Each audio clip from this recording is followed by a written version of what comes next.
feel like I'm gonna die. Like that's just how I do. I just don't like it. I don't want to take anything that I don't have to take. If I feel like I can just fight through it, I'll just fight through it. And that's where I was. I really thought I was kind of like by Sunday afternoon, I thought maybe I'm past the worst of it and I could just start to recover. And then Monday was just bad. Oof. I took these meds. Like, I mean, I was in pain, dude. I wanted to just like I felt like I had an ice pick, like a knife in my ear. Would you have a sinus infection?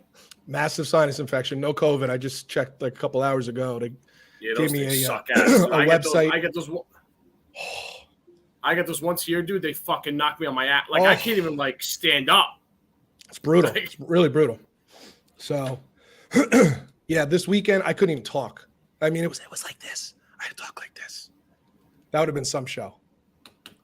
So, yeah, that would not have worked. That wouldn't have worked too good. All right, here's our rundown. We got I got a comment from a listener, and I thought it was worth bringing up. It's kind of a suggestion, and I thought it would be kind of cool. And I think we have the same friend. I think we might.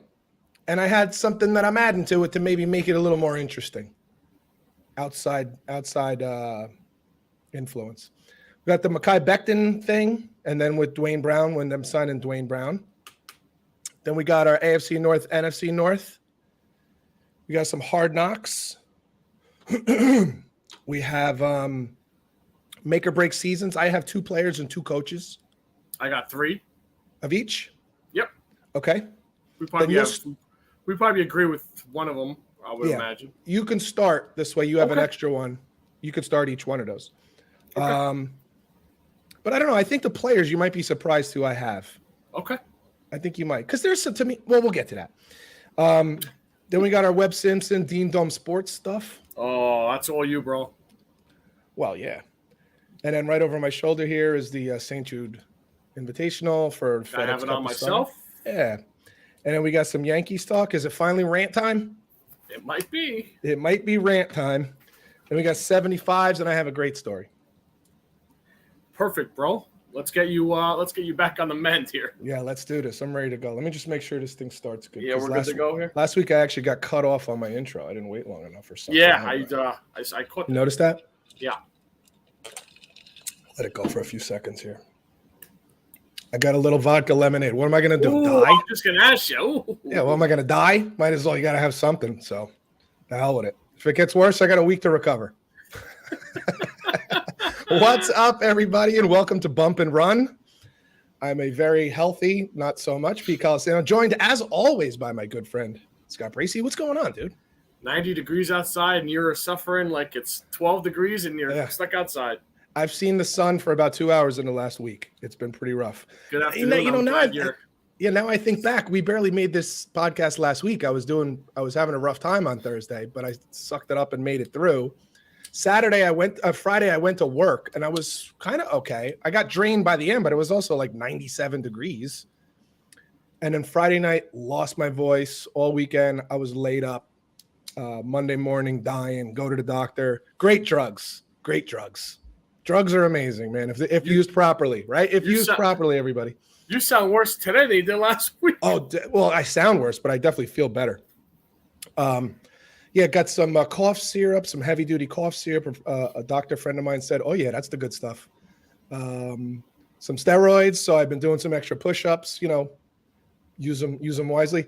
And some antibiotics and stuff like that. So it was amazing, dude. I got the medication. I got home.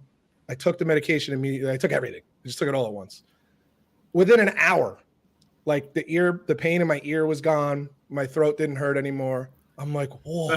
That's all mental. This is some serious shit. Well, if it's mental, placebo effect worked great. Hey, I wanted to start off this week with a comment we got from one of our listeners. I thought it was a really good idea. It was more of an idea than a comment. So actually, I'll read it to you. I think I still have it here, right?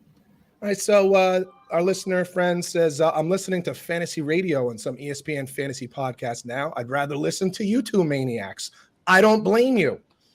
Maybe you even get 10 or 12 guys and actually draft, even if it's 4 to 6 rounds, then discuss it and rip people apart. That's kind of about what we do, right? So a couple maniacs, maybe ripping people apart. I like maniacs. to a certain extent. I like this idea slightly, and I slightly don't, only because I am in fantasy leagues, and all my buddies listen. Oh, so well, I am. Well, listen, we can hold off. Last of the Mohegans over there. I think that was one of your buddies saying, "Get him to do it. Get him to do the podcast. Get him to do the fantasy draft." Listen, we don't have to do it like next week. We can do it closer to. Yeah, but you got to do it before the season starts, and all my drafts are Monday, Tuesday, Wednesday before the season starts. The week before? Yeah. All right, so here's what we'll do. All right, so I had an idea about it too, because I'm like, well, 2 guys doing a fantasy draft is just not enough because there's too many good players, and we're not going to have a difficult time, picking great players. No, so we're gonna have too many great players. That's the problem. Yeah, it's almost, I don't want to say it's too easy because guys get hurt and guys don't play well, but you know what I'm saying? Like you need more. I thought maybe we would ask Mike Dean over at Dean Dome Sports if he would want to join us. And what we could do is we could record it separately, and then we could release it on the Thursday of the first game of the season. I was looking at. That's not bad, but how do you do it separately? What do you mean? No, we would do it. The 3 of us could do it tomorrow if we wanted to, and just not release that portion of it. And we could release that portion of it with that Thursday of the first night of NFL football podcast. Yeah, but we're not doing this to help anybody with their. Oh, I thought that's what Jimmy wanted. Because with those couple guys picking, you're never going to be in the positions. For us in the 4th round, we're still going to have like mega great players where they'll all be gone. Studs. So what I was thinking, this is more of like it's kind of a me versus you versus Mike. Unless we can maybe get a 4th guy in. That's okay. Yeah, okay. We could do our own little mini fantasy season. Now, I'm not one to like keep up on it, so I thought we could come up with some rules such as like you're stuck with who you got unless a guy gets hurt, unless a guy gets benched, stuff like that. All right, we'll discuss it more off the air. Yeah, but I thought it would be kind of like fantasy in the sense of like this is our team, take it or leave it. Not like I don't want to track this shit like a normal fantasy team every week, making trades. Get the hell out of here. Like, if a guy gets hurt, we got to replace him.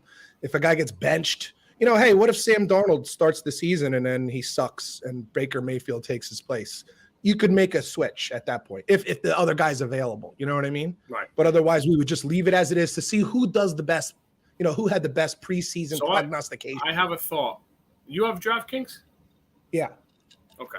We'll talk. Okay, so we'll talk. So I think it's a good idea. I like the idea, and frankly, I like the listener participation. So yes, we appreciate that. Me too. So that was cool. Good idea. Definitely got me thinking, and we'll see what we can do. But for your sake and for your fantasy dreams and hopes, we won't release anything before your draft takes place. That sounds fair? Thanks, Coach. That sounds fair. We could even release it as a special separate episode, the fantasy episode.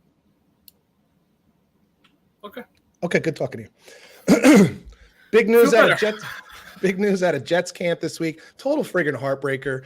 They're like, you don't want anybody to get hurt. You know what I mean? But it's always like, and this isn't just go for the Jets. This goes for like anytime there's any player in any league who's coming off an injury and then gets hurt again. And that this week does happen to fall with the Jets. Mekhi Becton, another, kneecap injury, which is weird. I mean, he's such a big dude. Maybe that has something to do with it, but he's been a big dude for a pretty long time. Never had issues like this. Goes down with a knee injury. Something with his kneecap. Looks like he's going to be out for the rest of the season. Sorry, I had a cough. I don't think anybody wanted to listen to that. It's just sad. I mean, more than anything, it's sad. I mean, he had there was talk in the offseason about him being moved. Then it was whether or not he'd even play left tackle, which they did end up moving him to right tackle. Fant played really well at left tackle last year. People didn't realize he had well over a 75 PFF grade. And so they said, let's just keep him here. He's obviously more of a natural. George Fant literally had 20-something points higher rated grade at left tackle than he did at right tackle. I find that fascinating. That it's the same position, just the other side. And you're that much better or worse, depending on which direction you want to look. Anyway, so they had already moved him to right tackle. It looked like he was really starting to come around in camp. He was getting in shape, looking good. The coaches were really happy with what they were seeing. Then he bangs up the knee again. Now, let me ask you. There was some reports coming. What the hell was that? I hit the wrong button. God. There was some reports out of you're battling over there, dude. I'm working on it. I'm working on it. I'm fighting. Christ. I'm fighting. We got this. There were some reports during OTAs that a lot of people were unhappy with him, right? With his overweight coming in out of shape. But he wasn't overweight. There was some time, it's 95 degrees. The guy's 350 pounds and he threw up during practice one time. I looked at that differently. I looked at that as like, he's pushing himself. And frankly, that's what Robert Saleh said. Now, in his defense, Robert Saleh hasn't been afraid to like get on players for being out of shape or for not performing well, especially during camp. Most of that staff hasn't actually. Mike LaFleur has gotten on players before. So it wouldn't have surprised me if they gave him shit about it. And what they felt was he's pushing himself to the limit every single day. So I don't think that's what was going on. And specifically in the last, we'll say 4 or 5 practices, there was a lot of excitement about what they were saying. Overall, big blow for the Jets. You never want to lose a lineman, never mind a tackle. I got to be honest with you, dude. This could be troublesome with him coming back with his weight issues, eating, a knee, not going to be able to work out. Yep. I don't know how many years he has left on his contract. I think maybe 1. This is 3rd year. Yeah, it was I think he's got 1. So that 1 plus 1. Yeah. They probably won't. They probably won't extend him. They probably won't give him the 5th. They're not going to do that right now. Yeah, they won't do that this season. I kind of feel bad for the young man as well. Yeah.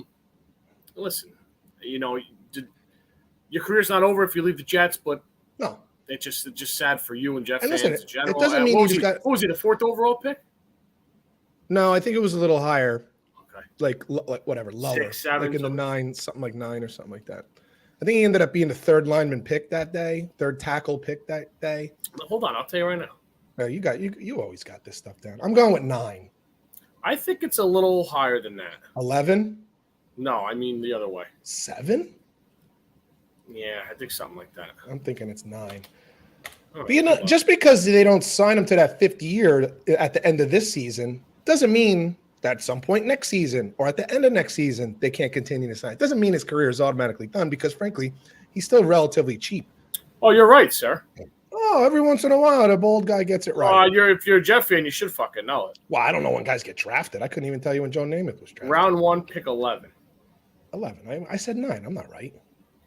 Well, you're lower. You're better, closer than me. That's true. I was right. I'll take the win. Louisville, huh? Yes. There were others that I wanted instead. I love the kid out of Northwestern. He's turned out to be maybe the best left tackle. That's the same year, Slater? Yeah. Yeah, he was 18. picked after. Yeah, later. Yep. Yeah, definitely. All right. There is a little silver lining here. The Jets just before we came on, so thank you, Joe Douglas, for making our show a little better today. The Jets went out, and they've been courting him for a few days now, since last Saturday, I believe, Friday, Saturday. They signed Dwayne Brown. Your thoughts on this? Must. It's a must. Yeah. Good career, getting a little long in the tooth. Sure, 36 years old. That's a lot of wear and tear on this guy, but at least he's a body and a professional. Definitely playing right tackle now. There's no question about that. There's no shot that Fant leaves that position now. Left tackle. Again, now it's kind of like a fine line is staying healthy here with you guys now. That's the big blow in August. This always sucks. And every team has them. My Broncos have had it already as well. Tampa Bay's got some injuries out the ass. Definitely. Matt Stafford, Super Bowl winning quarterback, arm is I was going to talk about sore. that. Yep. So, but what me and you, what are our favorite things to talk about? Line of scrimmage. Of course. And the Jets need it more than basically anybody else at this point for young Zach Wilson. So, for Jets fans, here's the one silver lining. 2 years ago, when Mekhi Becton first came on this team, he was instantly the best lineman that they had. Why? Because the rest of the line really sucked. Yeah. Yep. This year, there's an argument to be made that he was the 4th or 5th best lineman on this line. Let's not forget that they have Elijah Vera Tucker at right tackle, McDermott. I always forget the guy's name at center. McGovern at center. You just got Laken Tomlinson at left guard, and you have George Fant, who again rated out almost at an 80 last year at left tackle. The difference, it's a massive difference when you're a bad offensive line or even a mediocre offensive line and you fill in with another mediocre lineman, you become a very bad line. But if you have a good offensive line and you fill in with one mediocre guy, that one mediocre guy doesn't tear up the whole goddamn thing. Like everybody else Do you understand what I'm saying? Yep. A bad lineman on a bad line is bad. A bad lineman on a good offensive line, you can manage that. There's ways of managing that, using a tight end to chip, using a running back to chip if you have to, depending on who you're playing that week. And Dwayne Brown is a really good lineman. I mean, listen, he got released. There's a reason he got released, right? He's too expensive, getting older.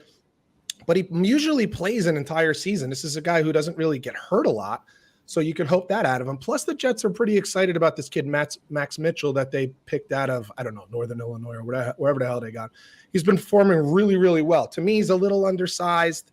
You know, obviously Green doesn't have much experience, but it is a different kind of feel because the rest of the line is so solid. So we'll see. Let's not get too upset about it, too freaked out about it. Besides, it doesn't matter if you do freak out. It is what it is. But this is a different Jets offensive line. So I have a little more faith in what's going to happen moving forward because of that. But it's really more than anything to me. It is kind of disappointing for the kid. Yep. I know he worked really hard. There was a lot of Twitter videos that were out there of him in the offseason really working hard with trainers and all this kind of stuff. He looked great. You know, you see a guy put in the work for all that time and then just boom, you're gone, out. Yeah. Poof. It's like, but geez, you didn't even get the fucking suit up. It's really upsetting. So, but we'll see. We'll see. I will tell you that 4 or 5 practices in a row now, the Jets have looked really good. I should really say Zach Wilson has looked really good, connecting really well with Elijah Moore. I'm telling you right now, keep your eye on this kid. Super explosive, great hands, great route running. I'll say like a poor man's Tyreek Hill until he's as good as or better than Tyreek Hill. I'll tell you that. I'll say it right now. I'm not afraid to say it. So, but they've looked really good. So there's a lot of things to be happy about, even though that has happened. So. That is strong. You are a optimistic Jet fan. I will give you that. Well, at the other side, I'm not saying that. I'm not saying Zach Wilson's Patrick Mahomes. Just like I say, Tua is not Patrick Mahomes. So it doesn't matter who's throwing to you. Although who was it at camp the other day? Oh, it was Chad Johnson, Ocho Cinco. He said this kid reminds me of Patrick Mahomes. I'm just saying that's not coming from me. That's coming from a professional wide receiver. Wipe yourself off. Wipe yourself off. Listen, this is what he said. I'm just reporting the news. I'm merely a journalist here on this one. How disappointed are you going to be in 2 years if Zach Wilson stinks like everyone else is? I'll be pretty disappointed. You're going to be crushed. You're going to be crushed. Yeah, I'd be pretty disappointed because I really do believe there's a lot of good stuff there. I know, and I don't want to be the anti-Jet guy here, but it's easy to. You guys have to reel in a little bit. You guys do it every other year. Reel it in a little bit. Listen, I don't know if you were around for our preview 2 weeks ago, but I talked about the Jets winning. They should win somewhere 7-8 games. I'm not spouting all over the place saying they're going to make the playoffs. But then you said last week too. Listen, I kind of want the Bills to win, but I think this is the last year I could do it. The Jets are going to be very good in 2 years. I do think that. I do think. So reel it in a little bit. I'll give you another reason to think that though. And this is not me. This is just big boy journalism here. Okay. PFF rates the Jets as the best, having the best 25-year-old and under roster in the league.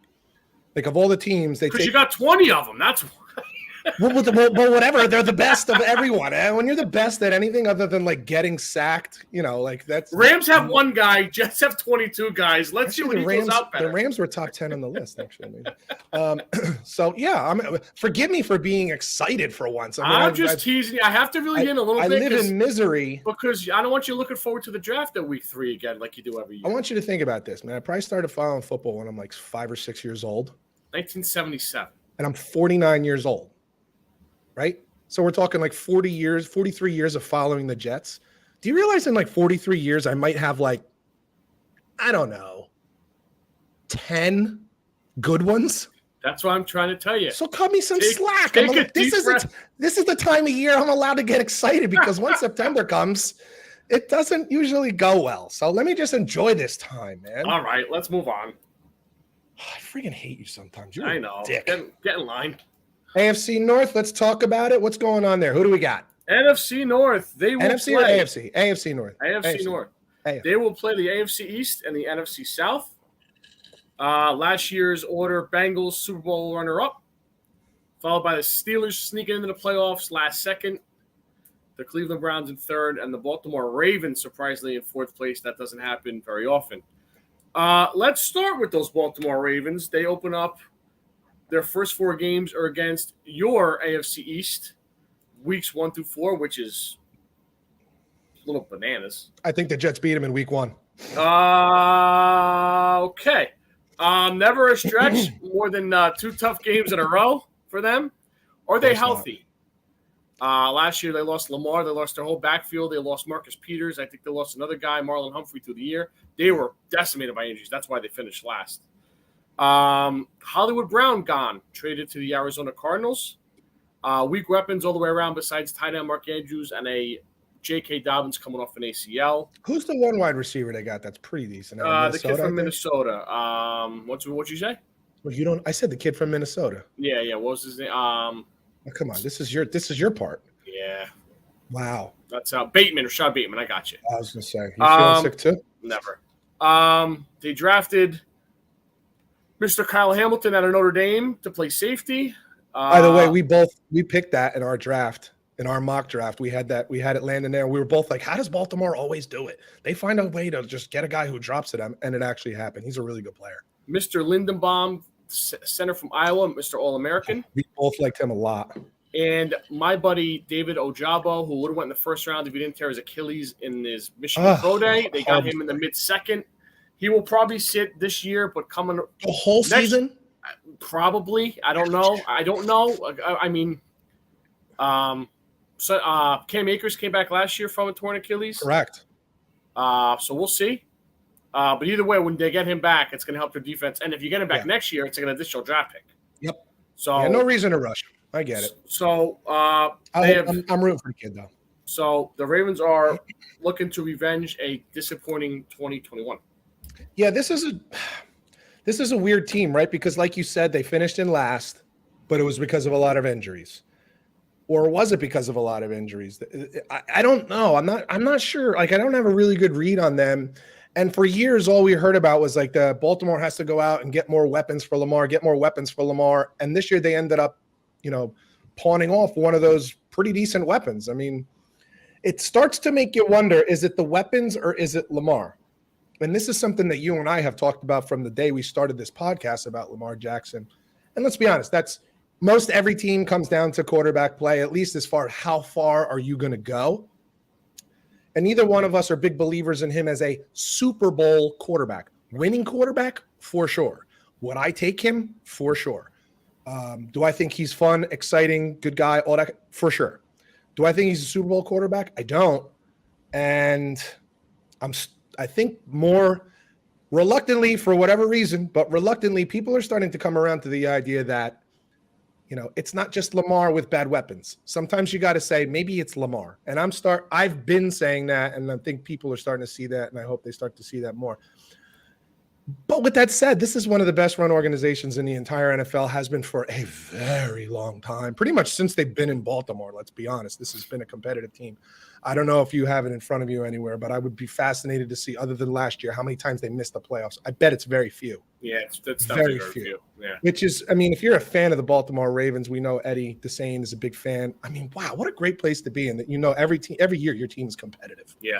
I mean, that's all you really ask for. We all want to win the Super Bowl, but only one team does. What you really want is you want your team to be in games every week, competitive, thinking you have a chance to win. That's why we watch. Yeah.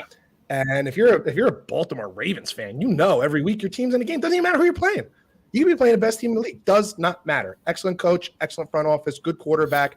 Always usually a strong defense. Was a little lacking last year, but I'm sure they made some improvements, some of which you mentioned. So we'll see. It's an odd team to predict for this year. I gotta be honest with you, I had a hard time with this, but we'll get to that at the end. The Pittsburgh Steelers, weeks 5 to 8. I'm gonna get in trouble here. I gotta get in trouble here. I got some friends that are Steelers fans. They're probably not gonna like what I have to say. So do I. I have a lot of friends that are Steelers fans and family.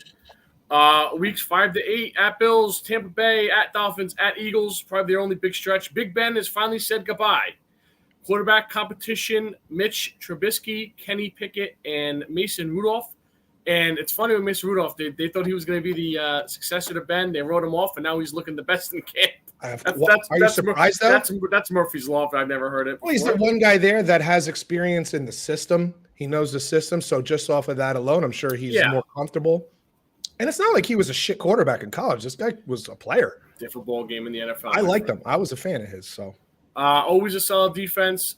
They got Miles Jack at linebacker to go next to Devin Bush. I think that'll help everybody there. Weapons on offense, dude. Claypool, Deontay Johnson, Freiermuth, the Najee Harris. They got the quarterback is the big question mark there, Huge. man. It's going to make or break their season. I know we can say that about every team. But this kind of has Denver Broncos last year written all over it. You're absolutely right. Yeah, if you really look now, the Steelers have some questions on their offensive line. Maybe they made some improvements. I'm not too sure what they did with the O-line.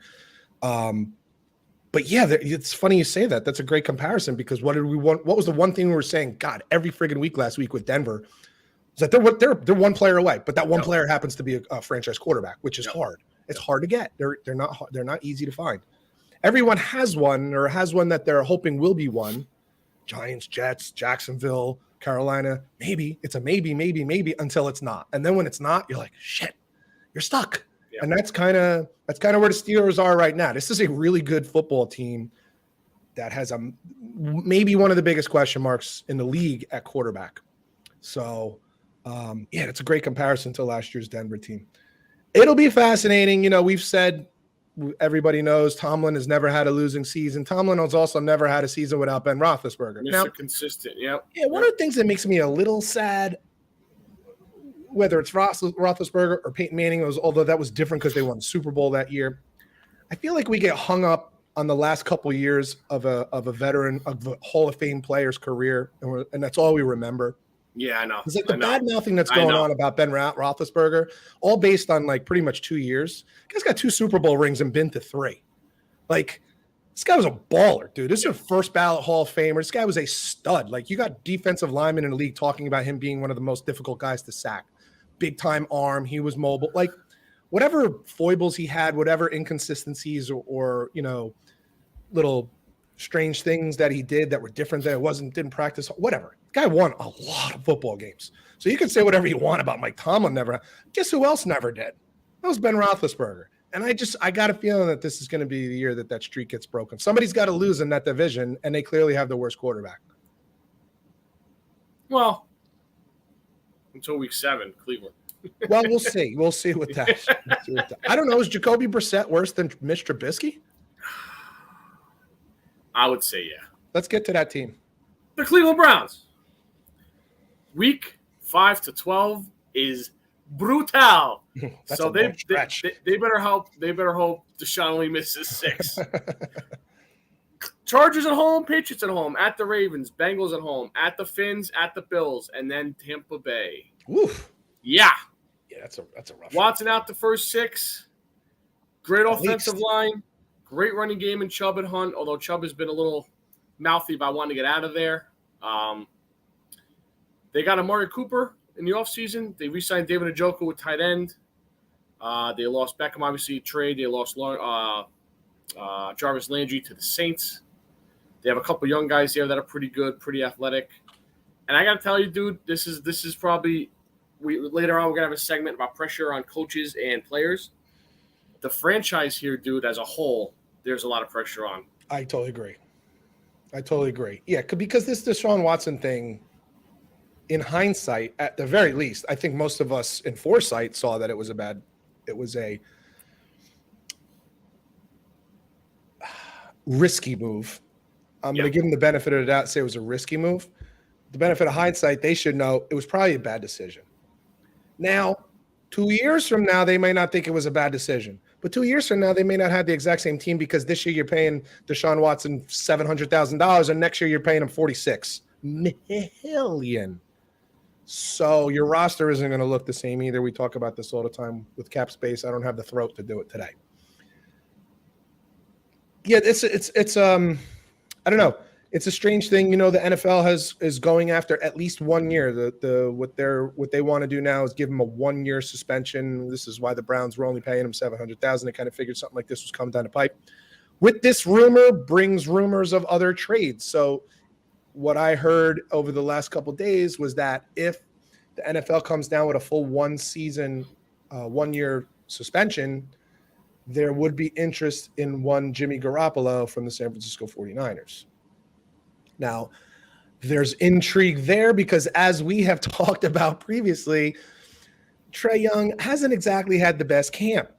And you can tell when someone's not having a great camp. What'd you say? What did I say? You said Trae Young? Trae Young. What was it? Trey Lance. Trey Lance. You cannot get this guy's name to say I know. your I ass. get it wrong every time.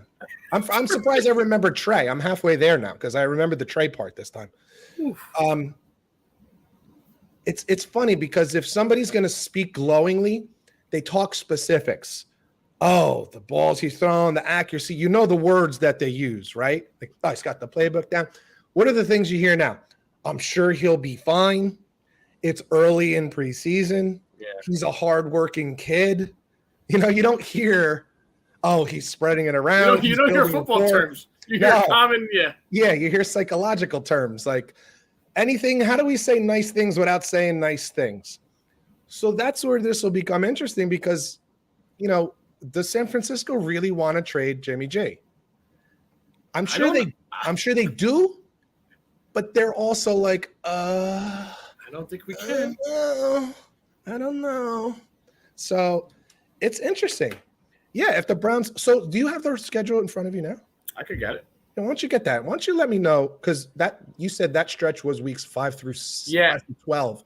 How does the season start? Because that's when they would, at the very least, that's when they would be missing Deshaun Watson.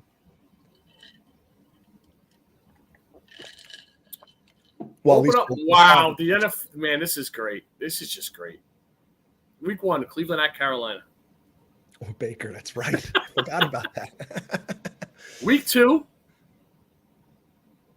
You got a guess? No. You should. Jets. Yep. 0-2.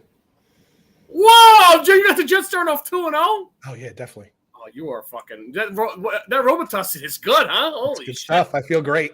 Week 3, Steelers home. Night game, Thursday night game. I mean, that's a winnable game. It's a winnable game for sure. Yeah. At Atlanta. But Steelers and Browns. Steelers hate the friggin' Browns. I know. Man. They're going to fire it up. Yeah, but that's the thing. I think Pittsburgh's D could shut down Brissett real fucking quick. For sure. Yeah. At Atlanta, week 4. That's a win. Chargers home. That's a loss. Patriots That's week home. 5? Yeah, Patriots home. Week 6. It's a coin toss.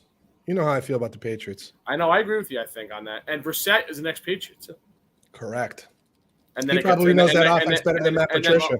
Like I said, it gets brutal. So, dude, they play Pittsburgh week 3, and then not till week 18. Oh, that's a way to knock you out of the playoffs. Back-to-back road games to end the year at the Commanders. I hate that fucking name. At the Commanders and at the Steelers. I wanted to put their coach on the coaches list of who's on the hot seat just because I don't like the name. I want every coach ever of the Commanders to be on the hot seat. So how about this? They play every game at 1:00, except Steelers that Thursday night, week 3, and then they play the Bengals on Halloween. I guess that's a Monday night. Yeah, Monday night, Halloween night, Monday night. And everything else is at 1:00. That doesn't tell you what you need to know about what the Browns are going to be. It's an odd division. That's like a jet schedule. It's weird because a year ago this division was about as settled and normal and as expected as you can be. Like you knew who the quarterbacks were going to be. You kind of knew who the teams were. You kind of knew. And this year it's like outside of the Bengals, who we'll talk about next, there's a lot of flux. Yeah. There's a lot of flux going on there, and it's really going to be interesting to see what kind of movement we get, what kind of players we get stepping up. Don't forget with the whole Baltimore thing too, with Lamar, like there's contract negotiations and a contract battle going on right now there. So there's a lot of uncomfortable shit going on there too. And who knows how he plays based on not wanting to get hurt to screw up his contract or what, it's a weird division this year. It really is. And it's a hard one to kind of predict of what's going to go on. So, all right, we got one more team, right? We'll end it with the Cincinnati Bengals. Indeed. Another tough schedule down the stretch. Weeks 11-18 at Steelers, at Titans, Chiefs and Browns home, at Buccaneers, at Patriots, and then ended at home with the Bills and the Ravens. Again, they're like the Colts. They're going to earn it if they do anything this year for sure. You got to earn it in the NFL one way or another. The funny thing about those whole schedule ratings. Yeah, especially at the end of the year, you don't know what we're going to see. You don't know what. It's something to talk about. Super Bowl loser hangover usually has an effect. It didn't bother the Chiefs last year. They went to the AFC Championship game. I got a feeling that's not the case this year either. Improved offensive line. Which was the one thing, right? Yep. Young and cheap playmakers for now. Young and fast defense. Good defensive coordinator. They drafted 2 defensive backs in their first 2 picks in Dax Hill out of Michigan and Cam Taylor-Britt out of Nebraska. So they wanted to get a little more improved on the back end with the passing league that the NFL is now big time in. So they improved the back end on the D, and they improved their line. And I think we talked about that all off season. That was it, right? The one thing you could say that was a problem with the Bengals last year is that Joe Burrow was always under duress, and we were complaining because he got hurt the year before. He was the most sacked quarterback until he tore his ACL, and then last year he was still getting beat up a lot, and we gave him so much praise because even though he was getting knocked on his ass all the time, he was still putting up these monster numbers, like having just great games. He didn't give a shit. He's like, fuck it, and just go throw these 300, 400, 500-yard passing games, like unbelievable. So they make upgrades there. I'm not making a prediction, but I'm asking a question, and I think it's a legitimate question to ask considering this is a team that was in the Super Bowl last year and made improvements. Is this team better than the Buffalo Bills? See, your problem is you just go right to Josh Allen, right? You go right to Josh Allen. You're like, Josh Allen's better than Joe Burrow. Their defense, I think, is very good, Buffalo's. Cincinnati's is pretty goddamn good. They improved it with Von Miller. The Bengals don't have a pass rusher like that. No.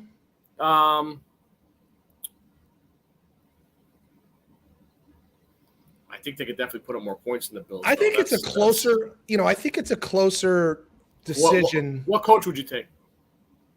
I would, I want to go with the offensive guy, but I really do like McDermott. I do too. Coach. I do too. And he's done it for a little while now too. Yeah, that's a tough one. But this is what I'm saying. Like those 2 teams, AFC is tough. I mean, we didn't even get to the West with like Mahomes in Kansas City and Denver. Like, it's brutal. AFC's tough. If you get there through the AFC, you've earned it. It just is what it is. Because the Bengals are really good. Joe Burrow is, I compared him last year before the Super Bowl and really like midway through the playoffs. I'm like, this is Joe Montana. This is the closest version of. He's not Tom Brady because Tom Brady isn't mobile. Joe Burrow is mobile, but he's also undersized, doesn't have the biggest arm. And you're like, how's he constantly get it done? And it was kind of the same thing we always used to say about Joe Montana. Like he's a little undersized, he's a little thin. You would think he's frail, but yet he'll run for first downs. He always just has just enough juice on the ball to make the completion. Like timing is great, smart, decision-making, all those things. Joe Burrow is very Joe Montana. And this is a really good football team. It's just we get caught up in certain things. It's like Joe Burrow versus Josh Allen. Like, obviously Josh Allen. Yeah. And then other things like, well, they're the Bengals. Like, how long can the Bengals be good? Dude, it's just a helmet and a uniform. Like, the players on the field, that's a good football team. That team beat Kansas City last year on the road to go to the Super Bowl. Like, this is a good football team, and they made improvements in the areas that they needed to make improvements. I tell you what, that's a tough one. That's a tough one for me. I don't think it's as simple as, or I don't think it's as obvious as, Buffalo's definitely better. Better be real careful about that. Real careful. What order you got them finishing the year, my friend?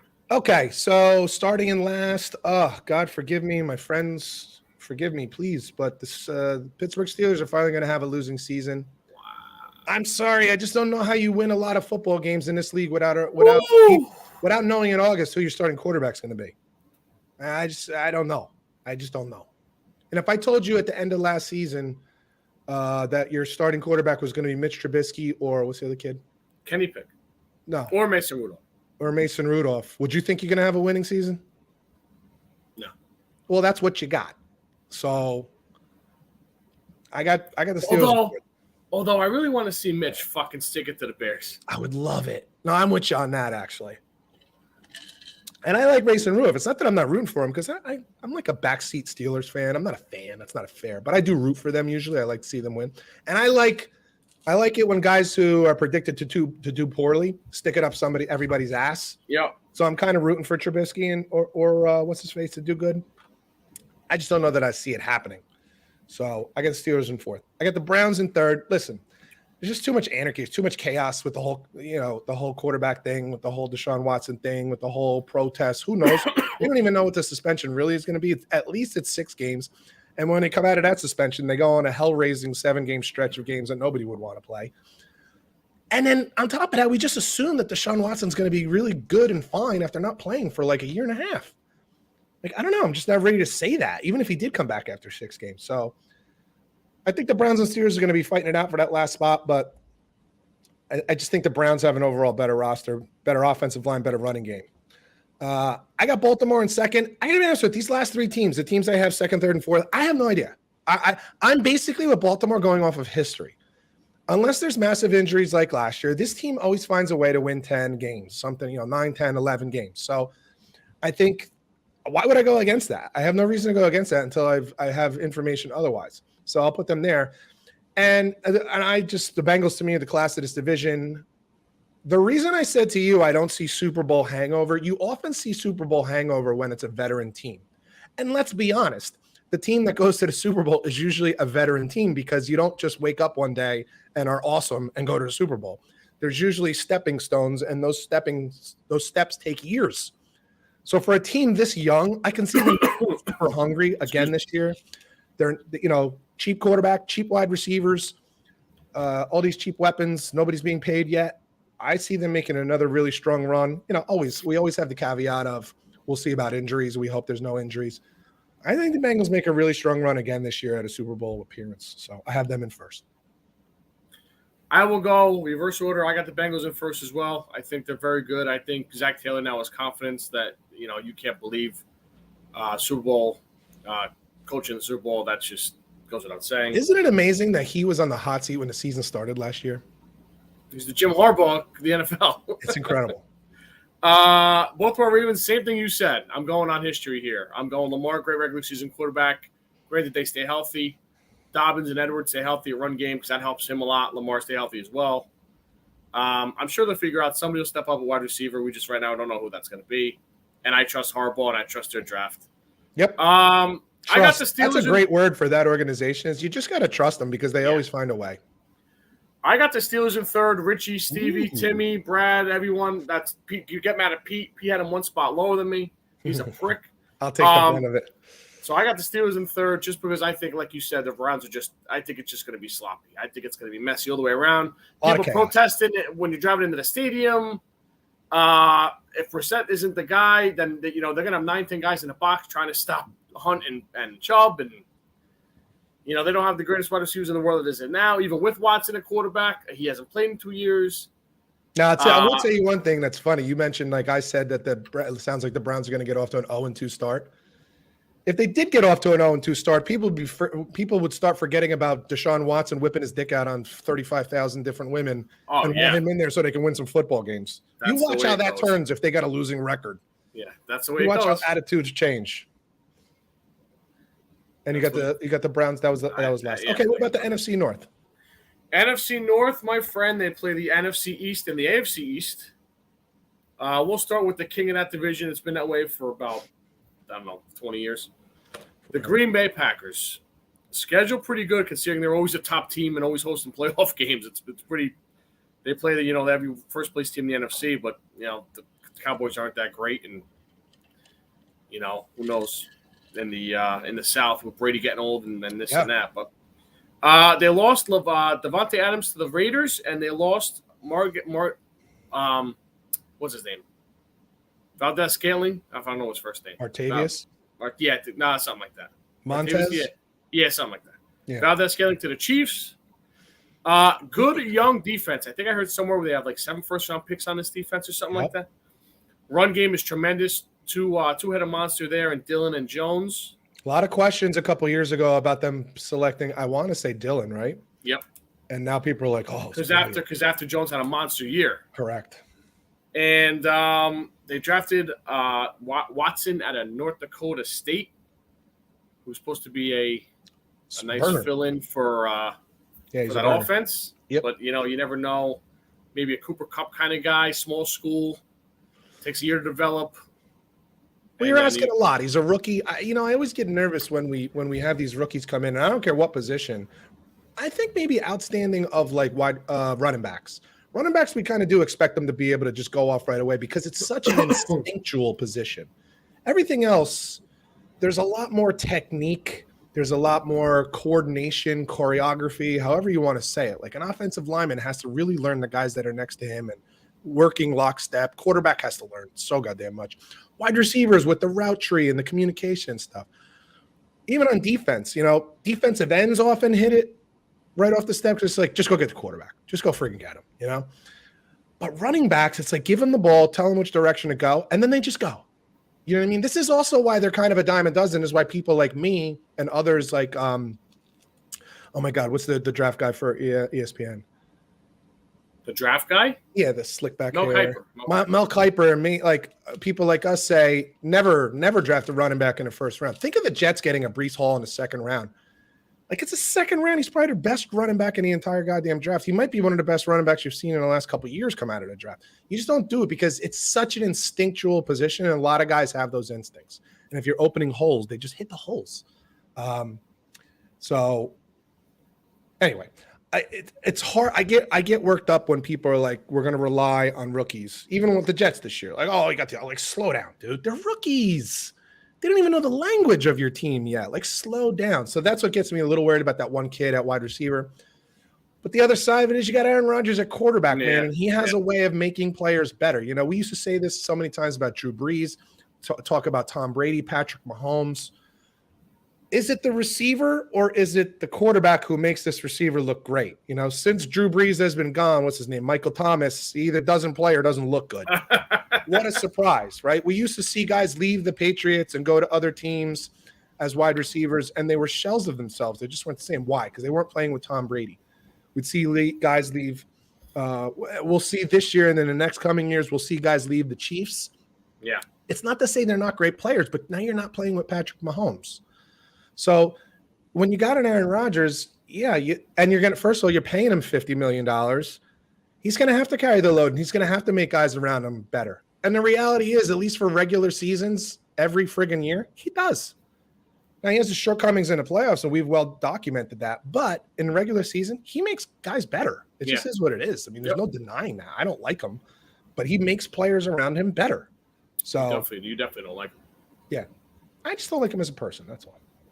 Let's move on to one of our teams we're rooting for this year, in the Detroit Lions. Yes. Now, I don't want to give too much away because we're going to have a little segment a little later on them. But weeks 5 to 9, at Patriots, at Cowboys, home Dolphins, home Packers. An improving bunch. For sure. They have to learn to finish the close games. That comes with a young team. Last year, as we mentioned, they had 3 wins. They could have had 7 at least. Really? At least. It also comes with a young coach. Fisher head coach. Yes. Young coaching staff. They made mistakes. There were mistakes that they made. Busted coverages at end of games. But again, everything seems to come back to the Jets. That's what we were kind of saying with the Jets. Like, rookie quarterback, not Detroit, but the Jets, rookie head coach, rookie offensive coordinator. You had a lot of that with Detroit last year. Your rookie head coach, rookie coordinators. Mistakes are going to be made, man. Yeah. Especially when you're playing some guys. You're playing a McVay. You're playing head coaches who've been around. You're playing Aaron Rodgers. You're playing Zimmer, who's been around a long time. So, but you can't continue to make those mistakes in years 2 and 3. Correct. So that's why we expect some improvement. And last year they were a little snake bait. You lost on a 65-yard field goal, which is fucking bananas. Crazy. Who's that against? The Ravens. Tucker. Oh, god damn, Tucker. So it's number 2 overall pick. They drafted Hutchinson. They drafted pick. Jamison Williams out of Alabama, who's going to miss, I think, half the year. But I totally agree with a steal there. And Jared Goff, another guy I'm rooting for, too. We kind of got thrown under the bus. Yes. Yeah. I agree with everything you just said.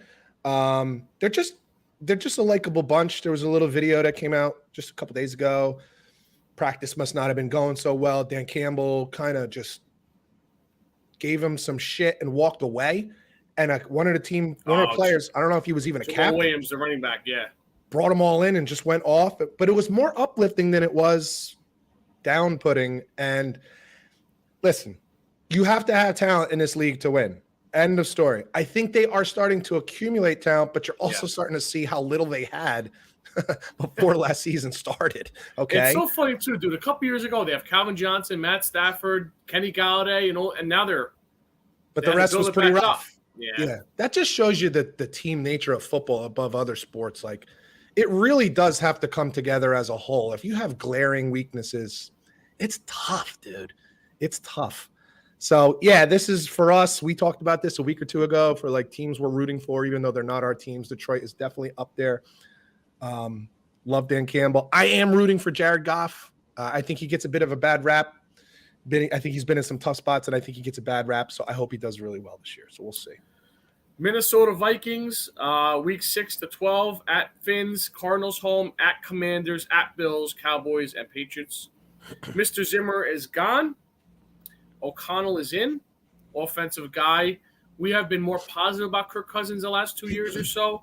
I think this will only help him improve that. Yeah. Justin Jefferson, probably a 1 or 2 fantasy wide receiver pick right now in the league. And then Adam Thielen's no slouch next to him. Still up there, yeah. I had them rated as my number 1 receiving tandem. I think you did. Another team that drafted 2 defensive backs, Louis Sign out of Georgia, and I forgot the kid's first name, but Booth out of Clemson. That was kind of a steal in the second round because they were talking first round for him. Right. You're playing Aaron Rodgers twice a year now, and you're playing the NFC West, who throws the ball all over the place. So Cowboys throw it all over the place. So listen, you gotta have defensive backs. Yeah, you mentioned them letting go of Mike Zimmer. I like Mike Zimmer. I think both of us do. I think both of us think he's a good coach. Maybe he's just meant at this point to just be a coordinator. I think he's an excellent defense coach. Interestingly enough, their defense kind of stunk the last 2 years. And I agree with you. Getting an offensive guy in as head coach is only going to help Kirk Cousins where he really needs help. He doesn't need help in general. He needs help in big spots. He doesn't perform well in like high spotlight games, like Sunday night games, Monday night games, Thursday night games. It's almost like the heat is on and he kind of buckles. I don't know if a head coach can help you with that. Maybe he can, but his overall numbers are hard to argue with, dude. Very high touchdown, over 30 touchdowns, single-digit interceptions, over 4,000 passing. Like, what do you want? What do you want from your quarterback? Like, you got to be realistic here. Like, he's in tremendous rare air with the numbers that he puts up. The rest of the team struggled. And he struggled in big spots sometimes, important spots he didn't come up. And that's part of getting that big salary is you need to make those plays in those spots. That's just how it is. Yeah. But I would expect a little improvement this year. I think the new coach thing, offensive mind, younger guy, gives a little boost, lights a little fire under their asses, and I expect them to play a little bit better this year. What was their record last year? Do you have it there?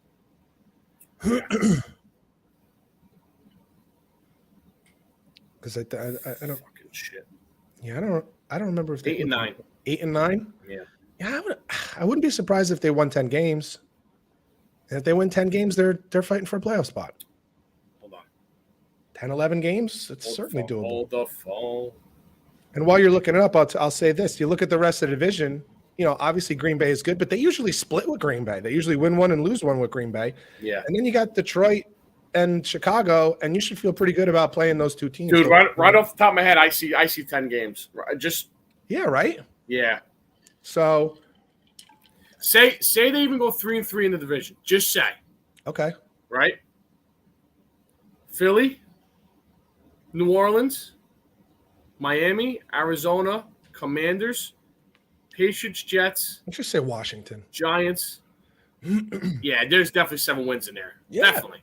Yeah. So that's if they're improved, and I think they will be. I'm going to say Redskins. Fuck everybody. Racist bastard. And finally, your favorite team, the Chicago Bears. The Bears. I tell you. Big Justin Fields fan. I love Chicago. I wish they would figure this thing out. Weeks 13 to 16, Packers, Eagles, Bills, all at home. There's a bye week in there. Obviously, we're both not fans of Justin Fields, but obviously we're not stupid. They haven't helped them. Last 2 years, they haven't helped them at all. They've actually gotten worse, weapon-wise and offensive-wise. Now they have guys wanting out. Linebacker Roquan Smith requested a trade.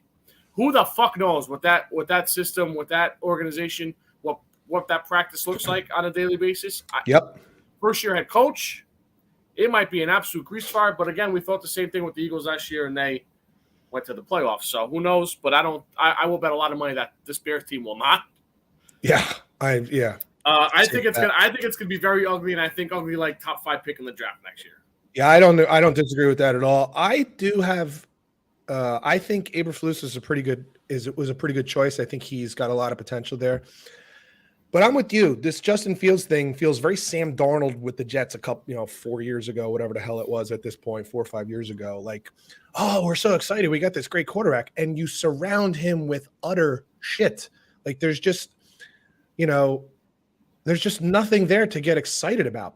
And it's so funny. We were just talking about the hype and excitement from the players about their organization in Detroit, right? A losing team, a losing organization, and yet there's all these positive feels that are going on over there, and it's the exact opposite. And we haven't even gotten to a fucking game yet in Chicago, right? They haven't even played a game yet, and you got players, big-time players, like one of their, highest draft pick, Rokon, like wanting out, like demanding a trade. Like, what the hell could have happened in 1 week?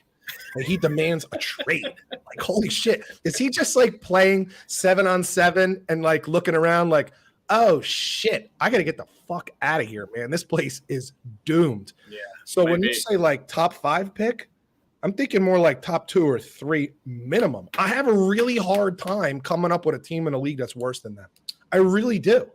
I really have a hard time. So I guess you can imagine where I put them in my rankings in their division. So yeah, why don't we start there? I think we both have them in 4th place. Totally in 4th place. In 3rd, I do have Detroit.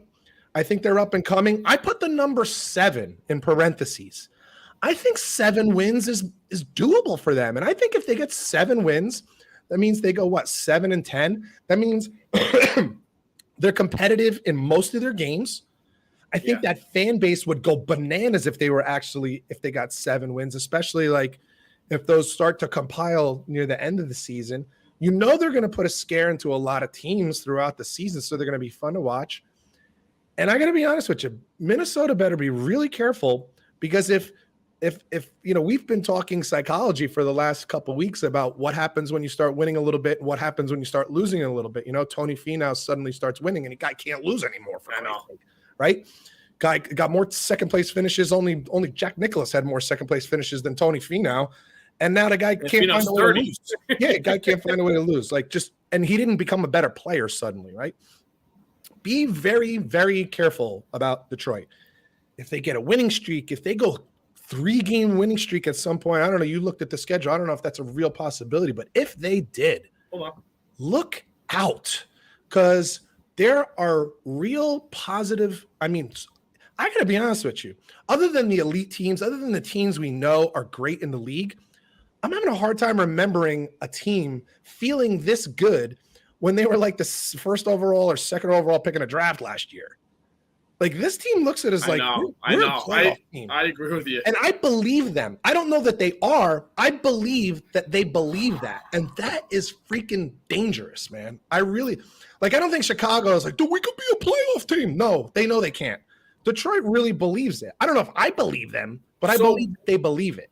And that's dangerous. Weeks 1 to 5, they got the Eagles, Washington, Vikings, Seahawks, Patriots. I mean, it could be 4-1. There's an argument. I totally agree with you. Then they go at Dallas. I think that'll be tough this year. Very tough. Dolphins, Packers, tough, both tough. Tough stretch. Then you got Bears, Giants. Should win, right? Bills, tough. Tough. Then, no offense here. Go ahead, Jets. Jaguars, Vikings, Jets, Panthers, Bears. End of the year. Who before the Bears? Panthers. Oh, yeah. I mean, that's a lot of winnable games there. Who do they play on Thanksgiving? Buffalo. Oh, yeah, that's no good. I was gonna say, if that was Chicago, frankly, if that was the Jets, anybody else but Buffalo, maybe. Oh, man. Hey, man. You get it. When's the last time they won a Thanksgiving game? Could you imagine if they were like 4-3 going into Thanksgiving and they win Thanksgiving? When's the last time? Hold on. Oh, if you could find that, forget it. Can you guess this? No, I really genuinely, they stink forever. Well, I can't remember them winning on Thanksgiving. It's like they never do. 2016, they won 16-13. Oh, real barn burner. Be very careful. I'll just say be very careful with Detroit. If they get some momentum, that team is riding some serious emotion. I've never seen a team ride emotion that long because normally emotion can't carry you that far. There's just something different there. I don't know. Second place, I have Minnesota. I think they're on the border of being a playoff team. We'll see. But in the end, the best team in the division is Green Bay. I don't care. They got the best quarterback by far and a fantastic defense. They probably have the best defense in the division. You have the best defense in the division with, we'll say, underperforming quarterbacks other than Kirk Cousins. I expect them to do well. Now, they may struggle in the beginning of the season on offense. But when you got a guy like Aaron Rodgers, Tom Brady, Pat Mahomes, Russell Wilson, there's certain guys. If you got that guy, he's going to work. He's going to work and figure out how to get his guys involved. So yeah, I would expect that offense to be just fine by the end of the season. Playoffs are different. I'm not talking about the playoffs. But as far as regular season, I'd be surprised if there's anything less than 12 wins. Very surprised. I think for the first time we have the same order. Packers 1, Vikings 2, Lions 3, Bears 4. Not too much to add to any of those. It's pretty much self-explanatory. If you watch football, you kind of know what's going on. Now, listen. With the caveat to me that if Detroit gets on a streak at some point and they start feeling good, I think they could. I was just going to say that to you. I know we're confident with the Lions. If some happen to say Kirk or Dalvin Cook for the year or just, God forbid, I don't know. Which leads us into what you wanted to talk about. You want to talk about a little bit about Hard Knocks? Yes. Episode 1 aired Tuesday night. Now, I love this show. I don't know if you get into it or not, but I love this show because it gets the football going. I get that part of it. I almost don't like people getting the behind-the-scenes look of what goes on with football because it's like you got to earn that shit. You got to be part of a team. I don't know. Don't be such a grumpy old man, for Christ's sake. Well, I'm the old man on this show. What can I tell you? Well, when Hard Knocks started, you were like 25. Didn't like it then either. Maybe not. Close. So I know it's been super hot out, but to me, it's like when you can open up a window, you hear the sound of the crickets outside. You got a scotch in hand. You put Hard Knocks on. You hear the pads clanking, and you Liv Schreiber, the voiceover, just gets you going, gets the juices flowing a little bit. And for me, this year has a little extra incentive because my boy Aiden Hutchinson is a heavy feature in episode 1. His whole family, his hot mom, and his super What's with all the hot moms in the NFL Michigan sister. It's what if that family's really? His dad's a doctor. Family really suffers. Dan Campbell's awesome, dude. I'm just going to be honest with you. Awesome. Doesn't he just make you want to play for him? Absolutely. That's what I'm talking about. And anyone you talk to, it's not an act. If you look around the rest of the league, if you look around the rest of the league, think about who would you want to play for? Who are the guys who are like, oh my God, I want to play for him? John Harbaugh, Andy Reid. Would you Andy Reid excites you? Yeah, he does. Well, he excites me intellectually. Well, what the fuck? Why not? It's not I just mean I want to put my helmet on and starting pop pads and stuff like that. McVay, definitely McVay. Okay. Pete Carroll still do it to you? I don't know. I was thinking about him, but I don't know. Maybe he still does. I don't know. It's Northwest there, upper Northwest. I don't know what goes on over there. He always was that guy. Yeah. The fact that he gets out there, throws the ball, runs routes, plays quarterback against 7-on-7, all that kind of stuff. Yeah, that kind of guy. You want to I don't get that vibe. Yeah. It's not that I don't want to play for him, but I mean oh my God, I'm 49 years old and I wish I could go suit up for him right now. That's Dan Campbell. Dan Campbell's about the only one, dude. That's crazy. There's very few. Or McVay. McVay kind of has that vibe. Shanahan doesn't. Shanahan's kind of like the mad genius. Leave me alone. Get out of my space. He's great. He's great. And I'd want to be on the team because you're going to win. But I'm just saying the kind of guy that you want to just lace it up and just go run through a brick wall for him. You know what I mean? Those guys, those Parcells guys, there's just not too many of those in the league anymore. No. It's not a lot. No. That's just not the direction the league has gone. I don't know if that's good or bad. But Campbell just looks real to me. This is just no fake shit about him, I don't think. So I don't know if you know this. Their coaching staff is heavy on ex-players. Yes. And so is Campbell. That's what I'm saying. Well, Campbell and his staff. And all the staff, yeah. Deuce Staley, associate head coach, running back coach.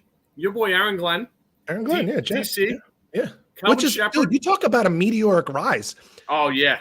he was, he was a defensive backs coach, became defense coordinator. Like he got an interview before Robert Saleh got that job. He got a real interview. And if I'm not mistaken, I think he got a second interview with the Jets about their head coaching position. Crazy. He almost got the Saints job too over Dennis Allen, I think. You're absolutely right. And to what we were talking about before, he made some real mistakes last year in some big spots in games that cost them games. But from everything you hear about him, he's really doing a great job. Yeah. And I doubt you'll see those same mistakes again this year. Calvin Shepard played linebacker with the Bills. Hank Fraley played lineman with the Eagles and other teams for like 8-9 years. Mark Brunell is the quarterback coach. Oh my God. Would you like to learn from him? He was fantastic. Aubrey Pleasant played in the league, and Antoine Randall is a wide receiver coach. It's crazy. Yeah. Usually you don't see that kind of but I think that tells you a lot about why players like playing for them, because the coaches are all players. And let's be honest, most of those guys aren't that far removed. Even Campbell. I know. Most of those guys aren't that far removed from being players themselves. Well, the last time the Jets were on Hard Knocks, Brunell was on the team.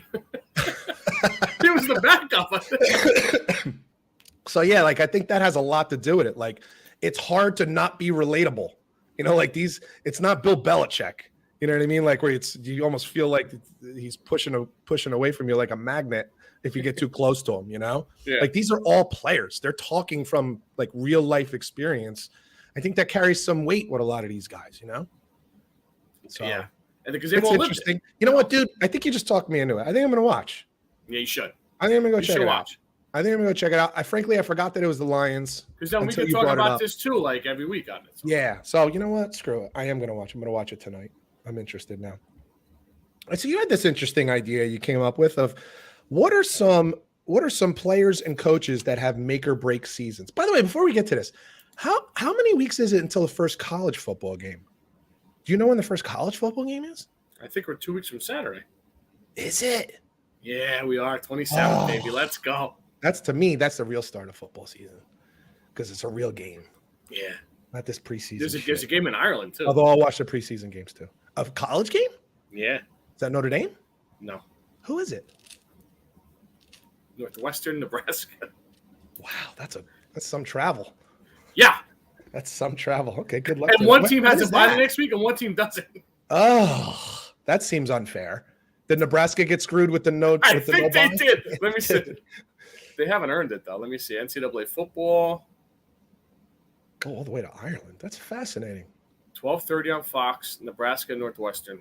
Sheesh. So the team that got screwed in week 2, the Nebraska Cornhuskers. Good. Did they at least get the next week off? No, they get the week after that off. Oh, my God. They got week 4 off. They go Ireland, a road game or something? They go Ireland, home, bye, Oklahoma. Ah, Jesus Christ. Oh, and then at Rutgers, another bye. Ohio State. And then another bye. Well, you can say goodbye to Scott Frost. Wow. Bye-bye. Oh, we're not doing the college hot seat. We're just doing NFL here. We can in a couple weeks, my friend. Okay. I think that's a good idea. I think we got a good candidate. So you said you had 2 coaches. I have 2. You have 3 for each. Have 3, so why don't we start with you? I'm going to start with the Chargers head coach, Brandon Staley. We talked about this fella last week. I agree. Before that another team that lost a lot of close games, but not from inexperience, from stupidity. Or is that inexperience, Mr. Analytics? Well, that's where I was going to go next. Mr. It's funny how they changed their tune. Just last week, they came out and said, we didn't do that because of analytics. We do that because we believe in our players. Oh, why? Because you got beat up for making decisions on football fields based on analytics. Now suddenly it's because you believe in your players. Wasn't what you were saying that at that time. 4th and 3 on our own 20 in the first quarter. Yeah. Great idea. Makes sense. Yep. Why not put yourself in a hole against the Kansas City Chiefs? Good call. Yeah, exactly. Brilliant. I happen to agree with this one, although I didn't write it. I didn't write this one down. I like this one. I thought about it. Listen, you have a top 5 quarterback in this league. You have top 5 weapons on offense, and you certainly made significant upgrades on the defensive side. You cannot miss the playoffs again. I don't care how tough your division is. You cannot miss the playoffs again with a top 5 quarterback in the league. You can't miss the playoffs with a top 5 quarterback. Nope. Let me change that. Or else we got to say, you know what? Maybe he's not a top 5 quarterback in the league. And I do believe he is, but now you got to make the playoffs. And, you know, is there times where you can blame it on a quarterback? Sure. Is he Carson Wentz? No. He makes great decisions most of the time. So we can't keep saying we have great quarterback, we have great weapons, offensive line, upgraded defense, and miss the playoffs again. So I agree with you. I genuinely don't know if they would fire him. Yeah, it's funny sitting here right now. I'm thinking it's a coin toss if they would fire him. But man, you go like 7-10 or 8-9 and miss the playoffs again. There's going to be uproar. Bad loss in there. You lose in to Los Angeles and in San Diego. You lose to the Bears or something. You lose something stupid. Oof. Like that's a good one. That's a good one. Listen, Marty Schottenheimer's gotten fired over worse. Oh, for sure. With a better season. Yeah, you remember the one season and with San Diego, I think he went 13-3 and ended up getting fired because they lost like in the first round it wouldn't have been the first round. It would have been their first game after a bye. They lost and he got canned. So yeah. My first coach is Mike McCarthy. I think the radio personalities, I think the TV personalities, and I think the fans, and maybe even the players, if I'm being honest with you, are almost just like sitting back and waiting for this to happen because they all know that what's his face is waiting in the wings. New Orleans. Sean Payton is just sitting there waiting. I just have to believe that he's, you know, and I happen to believe that the Cowboys probably are going to make the playoffs. But if they make the playoffs and lose in the first round again, because I don't think they're going to get a bye, they're not going to be that good. I think that's problematic. You got Dan Quinn there, who was rumored to be a possibility for the job even coming into this season. So I think Mike McCarthy's probably sitting pretty hot right now. That's a good one, dude. I totally forgot about that one. It's a good one. I'm going to go a little bit west of that, and I'm going to go to Arizona. And I'm going to go with Mr. Cliff Kingsbury. 2 years in a row, they've started out of the gates red hot, quarterback and coach, and the second half they've completely fell on their face. Now, all season-wise this year, DeAndre Hopkins is going to get suspended 6 games. They make a trade on draft night for Hollywood Brown, who I'm not that impressed with. Right. I know he played. But is that a Lamar Jackson problem and not a Hollywood Brown and problem? Maybe a Kyler Murray helpful because they played together in college. Correct. Kingsbury, there's no doubt about it. He's a very creative offensive mind. He played in college, was back up to Brady early on the Super Bowl years. Coaching college, now coaching the pros. Very, very good offensive brain. But there's something that second half he doesn't make adjustments right. Yeah. And I think in that division now, Rams Super Bowl hangover, maybe not. Stafford's a little banged up. I don't think Cooper Kupp's going to have the year that he had. Von Miller's gone. Aaron Donald was talking about retirement, so maybe they take a step back. Seattle's a mess. And San Fran's got a rookie quarterback or a second-year / rookie quarterback playing quarterback. Maybe. This is the year for Arizona to maybe take a step up. And if they don't, I think they could say goodbye to Mr. Kingsbury. I have the Arizona Cardinals as well with Cliff Kingsbury. Listen, everything you said is accurate, and the adjustments thing is freaking huge. This is what makes Bill Belichick such a brilliant coach, and the staff for 20 years with Tom Brady, and maybe Tom Brady was part of making those adjustments. I don't know. Were the adjustments. You didn't know what team when it came to the Patriots over the years with Tom Brady on that team, you didn't know what team you were playing from week to week. 1 week they rush for 300 yards, the next week they pass for 300 yards. 1 week they're playing a 5-2 defense, the next week they're playing a 4-3. You just don't know what's coming, and you're unprepared, and you had to make in-game adjustments all the time.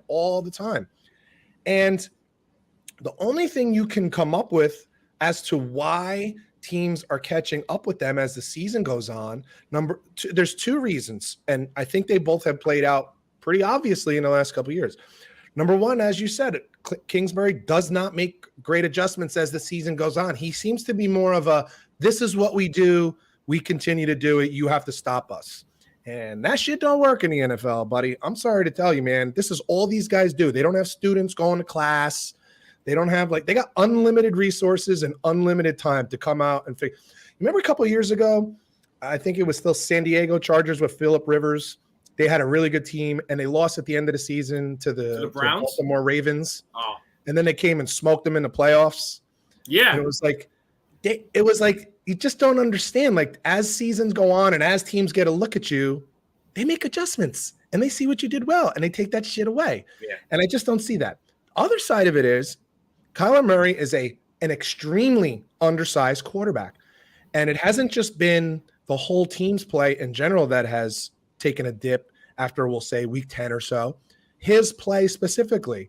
And as we saw him in the playoffs last year, he was putrid. He was embarrassing. He was Wentz-like, with some of the plays that he made.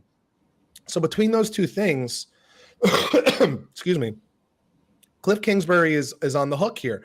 Now, what's interesting about that is one problem is the quarterback and one problem is the coach. Well, guess who they're not going to get rid of? They're not going to get rid of the guy they just gave like $250 million to, however much they gave to him. I don't even remember. This is somewhere in that range, right?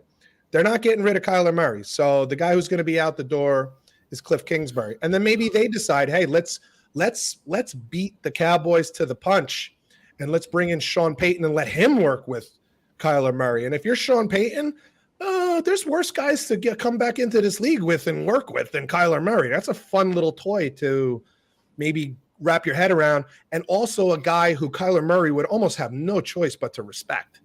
Like, give me a break. This is a Super Bowl winning coach. He's had record-breaking seasons under his belt, both in Dallas and New Orleans. So, yeah, I think Cliff Kingsbury, if they do any kind of swan dive, in the last third of the season like they had the last couple seasons, last 3 seasons, it's going to be bye-bye. Bye-bye. My third head coach, and we are both a fan, but listen, NFL stands for not for long. Carolina Panthers coach Matt Rule. I had him on my list, but I took him off to put Kingsbury. Yeah. Yeah, I don't like it. I don't like it. I don't like it either, but the rumors have been out there for a reason. They trade for Baker Mayfield. I think, we said this last week when we did our South preview. The sun rises and sets on his future on Christian McCaffrey. It really does. Yeah. It's unfortunate that it does, but it does. Unless Chuba Hubbard can come in and be he won't be like McCaffrey, but a player that could help their offense like McCaffrey does. Let me ask you this: do you think Baker Mayfield is an upgrade from Sam Darnold? I do. I do too. And I was rooting for Sam, but I think that ship has sailed. Yeah, I agree. I do too. So I think they should. And you said 2 weeks ago, dude. He's a fiery fuck, and I think this is the ultimate fire up. Loves his comeback for many story. Reasons. Yeah, to stick it to Cleveland, to stick it to doubters, to stick it to, Colin Cowherd, everybody. Like specifically Cowherd. Yeah, Pete Calisano, who wasn't absolutely. a fan. No, I've given him shit as well, but I do think he's an upgrade over Sam Darnold. I do think there are some weapons there. I do think that defense, they drafted nothing but defense 2 years ago, and I think they're ready to come, into seasoning. And I do think that Matt Rule is probably on a hot seat because even though he's an upgrade over Sam Darnold, how much? I don't know. I don't have a really good feel for how much. I do believe he'll be a little more free in Carolina because he wasn't their draft pick and that pressure, and you don't see the commercials of whatever the hell that was of him in the stadium and all this kind of shit. Yeah. Maybe all that stuff being pushed off to the side and him just playing football and him having that chip back on his shoulder a little bit. I think we might see a better player. But if they miss I don't know. Let me see. Can they miss the playoffs and Matt Rule survive? In that division, if they can wait in 9, who's in that division? Like if they're 9-8, Tampa Bay, New Orleans, and then Falcons. If they go 9-8, he might survive. Let's say 9-8. East gets 2.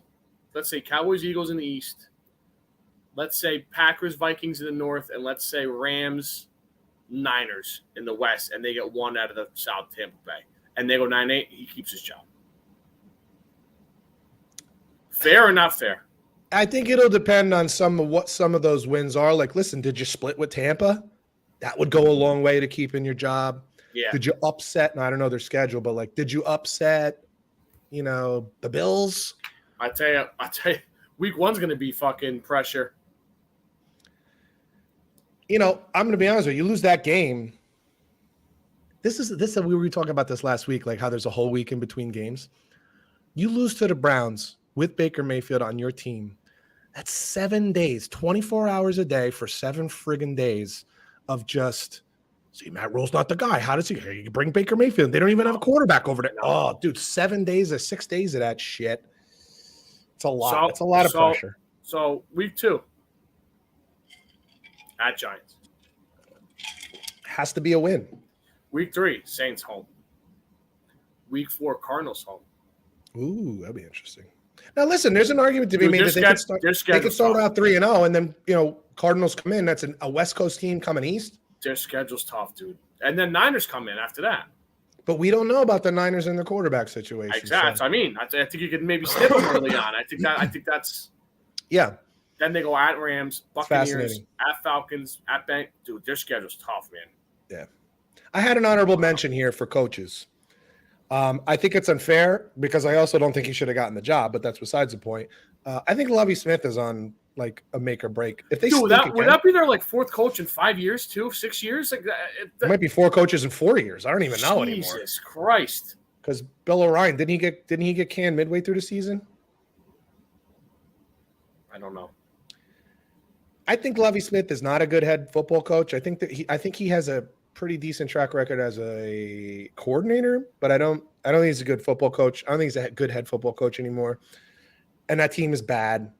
I saw some statistics today about Davis Mills. I'm telling you what, dude. If you are in one of those, what do they call them, legacy fantasy leagues, where like you keep certain players year to year if you want to, or something. Yep. Keeper league. Put Davis Mills on that team and just have him as a. The guy put up big time numbers last year, dude. I don't have it in front of me, the stats, but it was like he had more this than more passing yards. This guy had a higher completion rate than this guy, had more yards passing in only 10 games than this guy. It was like, wow. And he's throwing to Brandon Cooks and me and you with a bad offensive line and no running game. Like, how's he doing this? I can give you 2 downs. 2 what? 2 downs. What does that mean? 2nd and 3rd down. I give you 2 downs. That's what I can give you. But he's not a good coach, and if they do play poorly like we kind of think they will, if they're a 5-win team, 4-win, 5-win team. But I tell you, dude, if you see upgrades out of him, though, man, and we've talked about this with the salary cap to the cows come home, but it saves them so much money, and you could do more free agency and the draft with that. Like it just, no doubt. I don't know. Anyway, let's go to players.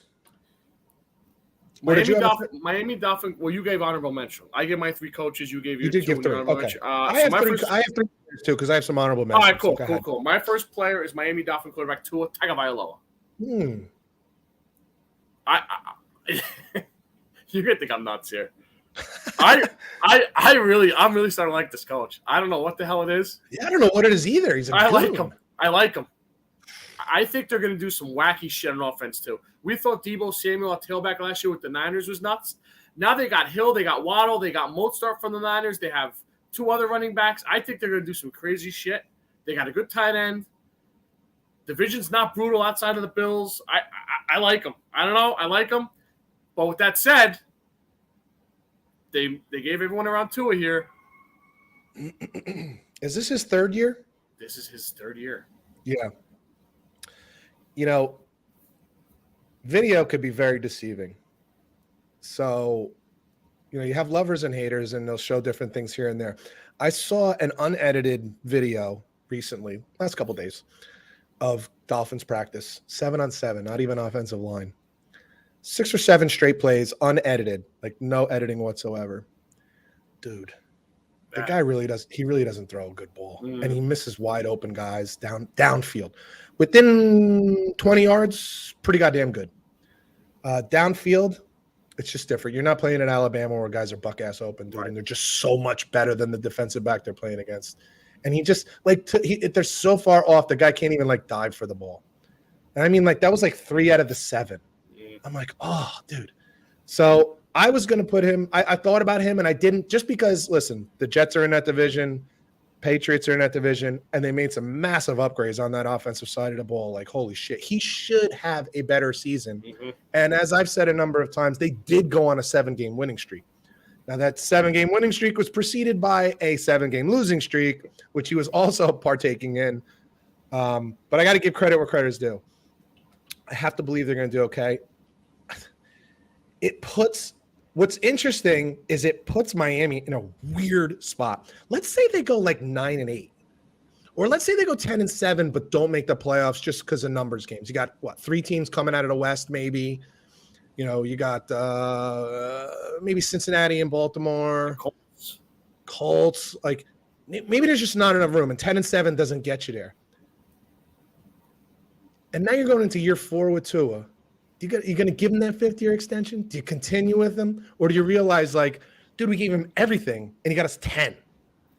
Like, how much – what more are we expecting out of him? Or does Mike McDaniel go out and get Jimmy G? But how do you not – if he puts up 4,000, 4,200 yards passing, 28 touchdowns, 7 interceptions – you're going to get rid of a guy like that? You're going to replace that guy? I don't know. It's such a weird spot because they put so much talent there. I really do expect them to do better. But what does better mean? And how much better can that be? And if it's not 12 wins, 13 wins in a playoff spot, then like, do you stick with him? Because now you're in the Sam Darnold spot where like, we think he's good, but he hasn't shown it. And now we got to offer him $40 million. And I don't think we can do that. Right. Like it's such a tough spot there. So it'll be interesting. My first guy might surprise you, but I think he's at the end of his starter rope here. Make or break for Jameis Winston, New Orleans Saints. He got off to a really good start last year, got hurt. The problem is there's not a lot of confidence around the league in this guy. He continues to make like these weird off-field and even on-field kind of like quirky mistakes and weirdness. Obviously 30 touchdowns, 30 interceptions with Tampa, 5,000 yards. Great. But we probably lost 4 games because you throw so many goddamn interceptions and fumble the ball so much. Does he revert to that without Sean Payton being here? If they miss the playoffs this year, did they continue to roll with him? He's only on a 1-year contract, I'm pretty sure. And if they don't roll with him after this season, do you really see another team in this league picking him up as a starter?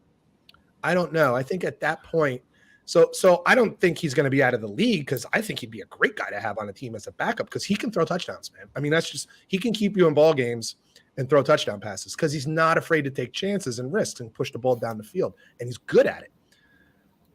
But if they have a mediocre season and they let him go, I don't know that there's going to be too many teams out there looking to pick up Jameis Winston as their starting quarterback. Yep. New York Giant, Daniel Dimes Jones. You're fishing in the shallow waters here. They have listen, make or break is make or break. They declined his 5th-year option. If he does anything for them, you could franchise tag him or maybe work out a deal. I've said this before. I think we would never franchise. I mean, he would have to have an amazing season for the franchise because then they got to pay him as a top 3. I agree with you. I'm just throwing out options. Man, you are battling. Oh, you didn't hit the button. You did not. I tried. It wouldn't button. go. All right.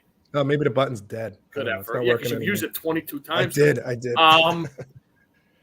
Big fan of Brian Dable. I think he can. I think he's going to have the best offense that he's had. Best offensive mind. Best system. Best for Daniel Jones. You mean? Yeah. Best organization. Sure. Best organization kind of like gel that he's had. I think I saw a number where he's had like 5 coordinators in 6 years going back to college or something. Which doesn't help. The number's bananas. I am hearing good things out of camp. I'm hearing good things. People feel like they look more organized. They look more prepared. Well, yeah, you have an adult in the room now. It's like, yeah, it's amazing how many people get these coaches wrong. It's unbelievable. But I heard him on an interview the other day with Boomer and Gio, and I don't like his leadership skills from an interview perspective. I mean, it could be totally different in the huddle and in the locker room, and I hope it is. But he comes off like really like, I don't want to say doofy, but along that route, like, oh wow, like a little doofy, like just like, not like Eli Manning-ish because Eli had a resume, but it's so similar. It's so bizarre. Yeah. Oh shucks. Yeah, it's so bizarre. It really is. I agree with you on Daniel Jones. And I've been kind of a defender of his because I feel like the offensive line has been bad.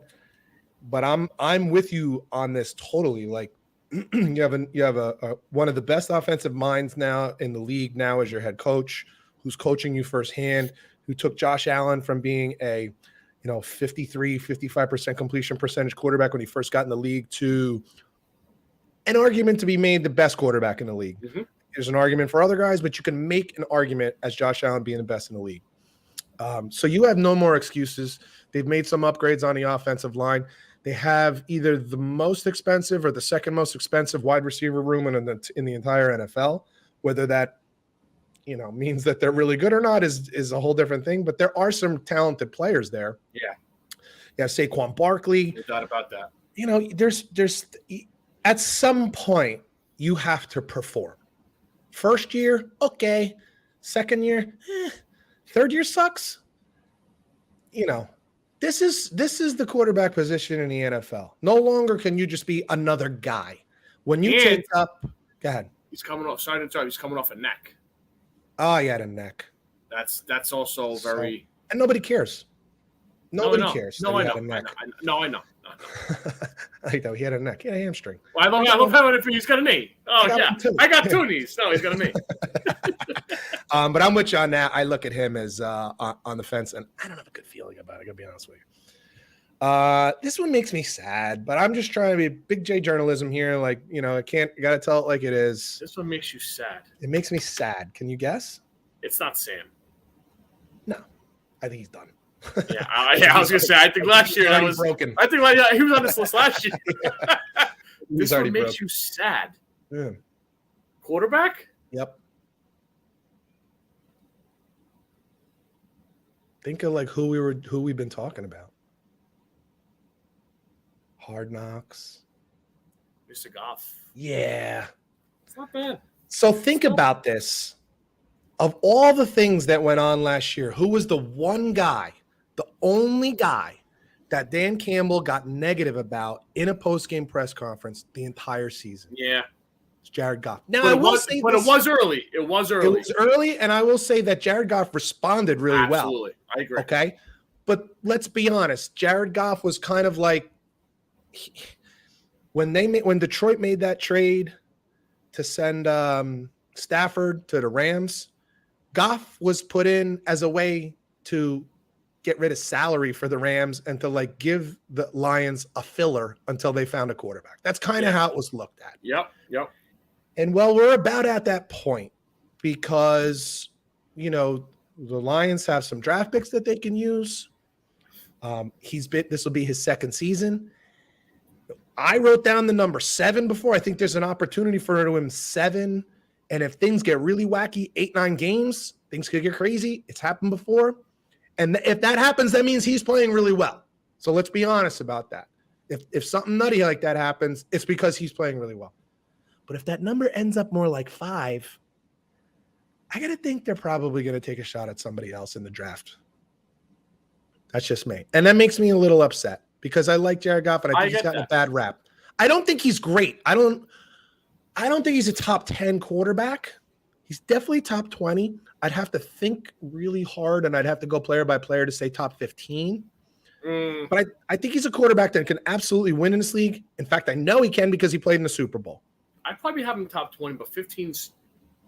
I'd have to go player by player. If you give me a healthy Jameson Williams, St. Brown, Hawkinson, Swift, I could give you enough. We'll find that out. I can give you 15 and a decent offensive line. Now, here's the thing about Jared Goff: he needs more than superstar quarterbacks need.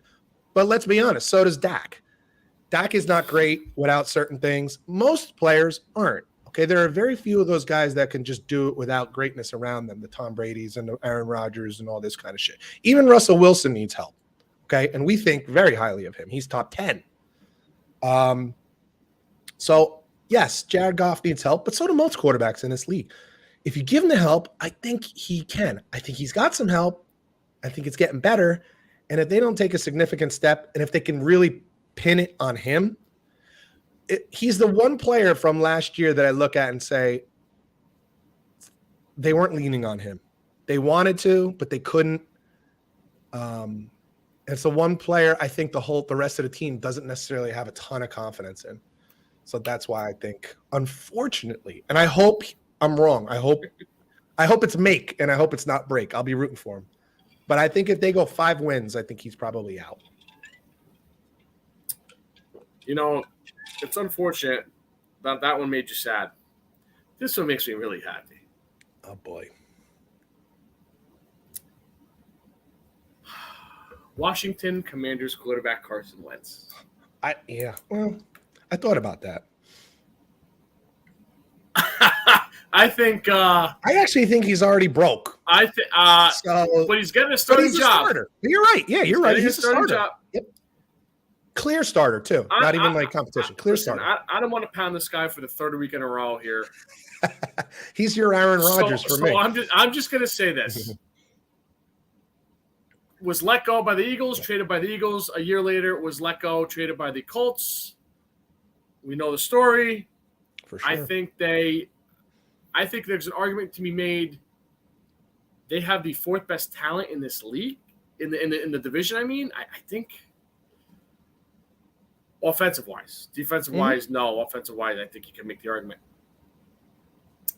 I think he is if this does not go well, I think he is now a backup, and then I don't know how long. I don't know how much he loves football, to be honest with you. He's a weird dude.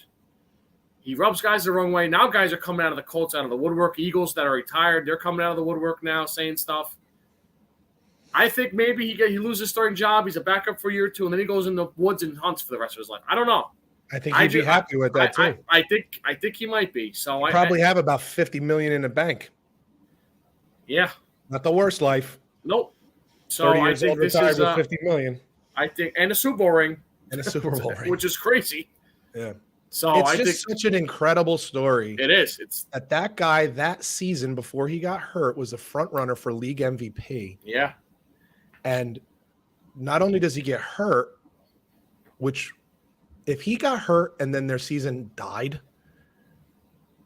his career might be different. Think about this for a second. I totally agree with you. He's still an Eagle. Doug Peterson's still the coach. Well, what we can say is, I don't know that this all happens. Okay? If Nick Foles just falls on his face and they make the playoffs because they had such a great season going, and then they lose in the first round, and that was that, nobody will blame Nick Foles because he was just a backup. Right. Wentz comes back the next season when he's ready. Instead of rushing back, if you remember, he rushed back, wasn't quite ready, got banged up again, and then fans are clamoring for Nick Foles. So instead, that doesn't happen. He takes his time and he comes back when he's ready, and he's relaxed. There's no pressure. There's no statue of Nick Foles in front of fucking Philadelphia, the Eagles Stadium, walking into work every day looking at that goddamn thing. Could you imagine that? No. His whole career could be different if they lost the Super Bowl or didn't make it to the Super Bowl than actually going and getting the ring. It's crazy when you think about that. It's amazing. Dude. But yeah, no, you're right. He is a starter. He's the clear starter. And if they have a good season, what if Washington makes the playoffs? There's redemption in that, right? Wentz gets that would be a hell of a story. And I will be the first one to back off and apologize to him. But, and as we always say, momentum is a bitch. And at that point, you never know because there is talent there. I just don't see him having a better season with the Commanders they did with the Colts. The Colts just have better. I totally agree. I wouldn't bet on it. I'm not Frank betting Wright and everything else. Yeah, I'm not betting on it. I'm not betting on it. So yeah, that's a good one. I'll give you one last one. And this one to me, it's almost like, kind of obvious. I don't even know if it's a real make or break season. Baker Mayfield? No, I don't even have him there yet. I'm not ready for that. I'm not ready for that yet. Okay. Mitch Trubisky. Listen, the reality is this is a great opportunity for him. This guy was a starter in the league. And truth be told, last couple years in Chicago without Mitch Trubisky has caused people, including you and I, to say, hey, Trubisky went to the playoffs 2 out of 4 years. Trubisky maybe wasn't nearly as bad as we thought he was because now look at Chicago without him. Then he goes to Buffalo, and I know it was just one preseason game, but in a preseason game goes out there and looks like freaking Joe Namath in the Super Bowl, just going off for 300-plus yards and like 3 touchdowns. He's only been in the system for 3 weeks. Was it a matter that Daboll had faith in him? Is Daboll that good and maybe the Giants should be excited about Daniel Jones? Or did Trubisky just always have this in him and Chicago was just so bad? And hey, what if Trubisky was carrying the Bears? They were that bad, but it was Trubisky carrying them instead of them carrying him. These are all legitimate questions coming into the season. So if he has a bad but what makes it make or break is that this is a real opportunity for him There's no real clear starter. Ben Roethlisberger isn't on this team. He has a real chance to start, but he also has a real chance not to start. And I just think if he doesn't win the starting job, he's a perennial backup, which is a great job. We've talked about this. Chase Daniels has made $40 million or whatever. Chad Henning's still hanging around. Yeah, it's a great gig. So there's nothing wrong with it, especially if you really like football and you really like that paycheck. But I can't possibly imagine if he can't beat out Kenny Pickett and Mason Rudolph that anybody else is going to give him a chance to be a starter in the league. So this is it for him. I am going to give you the floor here and make fun of one of our buddies. Well, no, let's just do some big J journalism here. Last week was what was the goddamn tournament that was on, the golf tournament? Was it Wyndham? Yeah, Wyndham Classic, right? Yeah. Wyndham Invitational. And you and I both, I think, got text messages from our friend Mike Dean over at Dean Dome Sports, who, truth be told, let's be honest about this, has a pretty decent track record in his fantasy golf stuff. Like when he puts his fantasy golf, roster together on Wednesday or whatever it is, it's usually pretty solid. I got to give him some credit. He usually does pretty well. Mike went so far last week as to offer up a detailed explanation about a detailed and in-depth he always touches the money, this fucking guy. Well steeped description of why he really liked Webb Simpson. You know what? You know what's funny? I think I might actually have it here. Oh, please. Let me see if I can bring on, because I just thought it was fair. I just thought it was fair. Let me see. So why do I like Webb Simpson so much this week, you ask? Even though I hadn't asked. Of course, Mike says 7 top 10 career finishes at this event, including a win in 2011 and 2-time runner-up. Sounds like totally fair justification to me, right? So we came on the show and we said, hey, let's share this with the multitude of listeners that we have. Maybe they can throw him in their roster or for their DraftKings, or what's the other one that everybody does? FanDuel, fantasy league for the week for golf, and make a couple bucks, man. Hey, if we can help you, that's why we do the football picks. We ended up last season, both of us, above 55%, which was great. If people were listening along, they made some dough. We like to help our listeners, right? Well, unfortunately, Webb Simpson didn't quite come through like Dean Dome Sports had thought he would. Had a rough first day. I believe he started Friday. Gave it the old college try, or the old the old country club try. But he ended up with a withdrawal, a little WD. And it's like, oh, and that's not the WD-40. He did not do well. How many people does Mike owe money to, you think at this point? Well, interestingly enough, and maybe this has something to do with it because he might be on the lam, I didn't get my normal Thursday morning text. I just got it. You just got it? 20 minutes ago, I just got it. I didn't get my Thursday morning text on the lamb. of who he's putting on his DraftKings and FanDuel roster this week for golf. Oh, if for those of you who are watching on YouTube, you can look over my shoulder. You see we had the St. Jude Classic, which is the first leg of the FedEx Cup.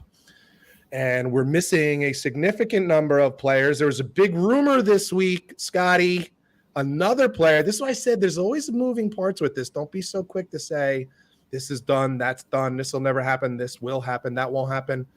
Who's rumored $100 million to be joining the LIV?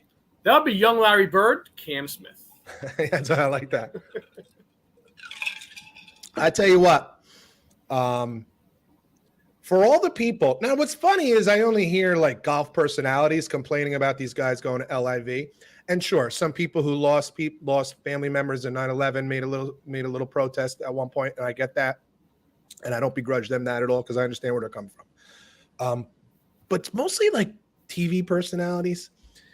You're starting to look a little silly because these guys are getting. I wonder. Oh my God, I'm drawing a blank on his name. The one guy on Golf Channel, Chambly, Wow. Brandel Chambly, I like him. Randall Chambly, and I like him. And I think he's got a big mouth, though. He's got a big mouth. He's not. And what's interesting, he's a very soft-spoken guy. Yeah. But he's not afraid to put a lot of fire behind the soft words that he's saying. And he's saying these guys are a joke.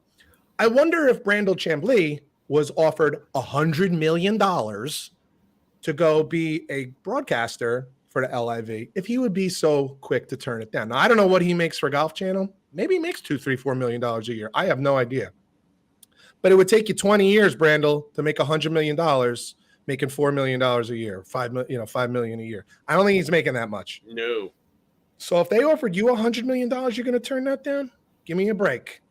Okay, you and I, not turning down $100 million. I don't even know how long that $100 million is for. I don't think it's for 1 year, but it's a lot of money. Yeah. That's life-altering legacy type money. Your kids and your kids' kids and your kids' kids' kids. And that's just to play in it. You still got a pot, right? When you win the I don't know if there is. I think it's just a trophy. I think that's the idea. Okay. Like it's like it's like every other sport. You have your contract and you go out and play to try to win. I got you. Maybe there's bonuses. If they don't, I think it would probably be smart to have some kind of pot for each tournament, at least maybe even if it's just top 5. Like most people don't know in a PGA Tour, if you make the cut, you get paid. So I think only 50 or 75 guys make the cut. Yeah. Somewhere in that range, 65 to 70 guys make the cut. They all get paid. And usually the minimum that they get paid is like $35,000. Yeah. Like that's like on the low end, and the first base guy's getting $2 million. So all you gotta do is make the cut. LIV, these guys have contracts. Maybe they can come on with, hey, top 5, top 10, maybe even top 10, because if you got 40 guys, top 10, top 5, something like that, whatever, they could work on that. But I think there's all these big mouths talking about these guys shouldn't be doing it. It's real easy to say when no one's offering you $100 million. I don't know if you heard from Greg Norman what they offered Tiger. Yeah. $700, $800 million. Yeah. Dude, what kind of dough? Oil pays big. Yeah. Oil pays big. And I just want to remind all our listeners who want to say, but would you take that Saudi money? I'll ask you again. Does CBS have a station in Saudi Arabia? Does NBC have a station in Saudi Arabia? Does the Golf Channel have a station in Saudi Arabia? Right behind me right now, you can watch the Peacock channel. Is Peacock available? Is Peacock available in Saudi Arabia? I bet you it is. They're taking that Saudi oil money, aren't they? That blood money, they're taking that blood money, aren't they? It's okay for the corporation to take it, but it's not okay for Cam Smith. And I think Cam Champion was the other one that was rumored to be going too. It's not okay for them. It's not okay for Mickelson or DeChambeau. Stop with the nonsense. They should be able to do both. There's absolutely no reason they can't do both. Get over yourselves. You're not that important, PGA. I'll make this quick because we want to get I just out want of to say here. one more thing about this. It's really kind of a question to you because we're done with the majors and now we got the FedEx Cup. I have to ask, do you feel like the majors, I think it was outside of the Masters, everything else, do you feel that it was a little cheaper because there were a lot of guys missing from some of these tournaments? Oh, definitely. It was, right? Yeah. When you know there's no Koepka, when you think about who has won majors in the last 3 years. That's why I'm not that into it now because like a lot of guys aren't there. They're not there. Dustin Johnson, Koepka, Mickelson, who won the PGA Championship last year. Like you think of the Patrick Reed, Masters champion from 2 years ago or 3 years ago, whatever the hell it is now. Like you think of the guys that aren't there that are recent, and now Cam Smith probably and not only that, guys that are always hanging around, Louis Oosthuizen, Stenson years back, and yes, Stenson's a perfect example. Yeah, like these are guys that are always on the leaderboard. Of Oosthuizen's a perfect example. Like always on the leaderboard of major championships, and now their names aren't even there. They're not even part of the tournament. I know. And I mean, it takes a little away. Yeah, and the PGA of America needs to get over that and work something out this offseason because you're not helping yourself, dude. Sooner or later, people will go where the names are. They just will. Anyway, go ahead. I'm sorry. I'll make this quick. Our New York first Yankees fan? New York Yankees is first one. I don't know if we're gonna get there, but the Yankees are sucking at the moment. Another lost series. I don't know what their record is exactly after the All-Star break, but it's not good. Not good at all. Their lineup struggles. They get finally good pitching, and they're getting blanked. I think they lost 2-1 games in like 4 days, which is bananas considering what the Yankees were doing in the first half of the year. Yes. Rizzo's been out. Bad back. Scares the shit out of me because you never know when that's going to go. Killed Don Mattingly's career. Giancarlo Stanton, they kind of downplayed his Achilles injury, but now it looks like he's going to be out a couple more weeks. Killer. It's funny. Rizzo goes to the Dodgers. The Dodgers have been 7-0, right? Gallo. That's what I meant. Gallo goes. At one point they were like 6-0, 7-0, and the Yankees were hit a home run last night in the 7th to take the lead. Fucking guy. G and Rizzo are big in the Yankee lineup because they protect Judge. If Judge is going on, it's a historic home run where you need those guys in your lineup.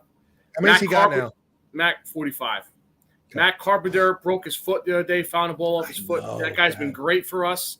just unfortunate. How long's he out for? 6 to 8 weeks. They said it was a clean break, but you don't know. By the time he gets back, rehabbed and back, and Yeah. The guy Bader they traded for Jordan Montgomery who is in a walking boot. He hasn't even played yet. That is the most confusing trade of all time. I don't know what the hell Cashman was doing there. Base running's been an issue now. These guys are getting sloppy. Caught off bases. It's like Little League. It's like you coaching your son last year. What the fuck are we doing? And I got to tell you, we've all played sports. A lot of guys listen to this, guys and girls that played.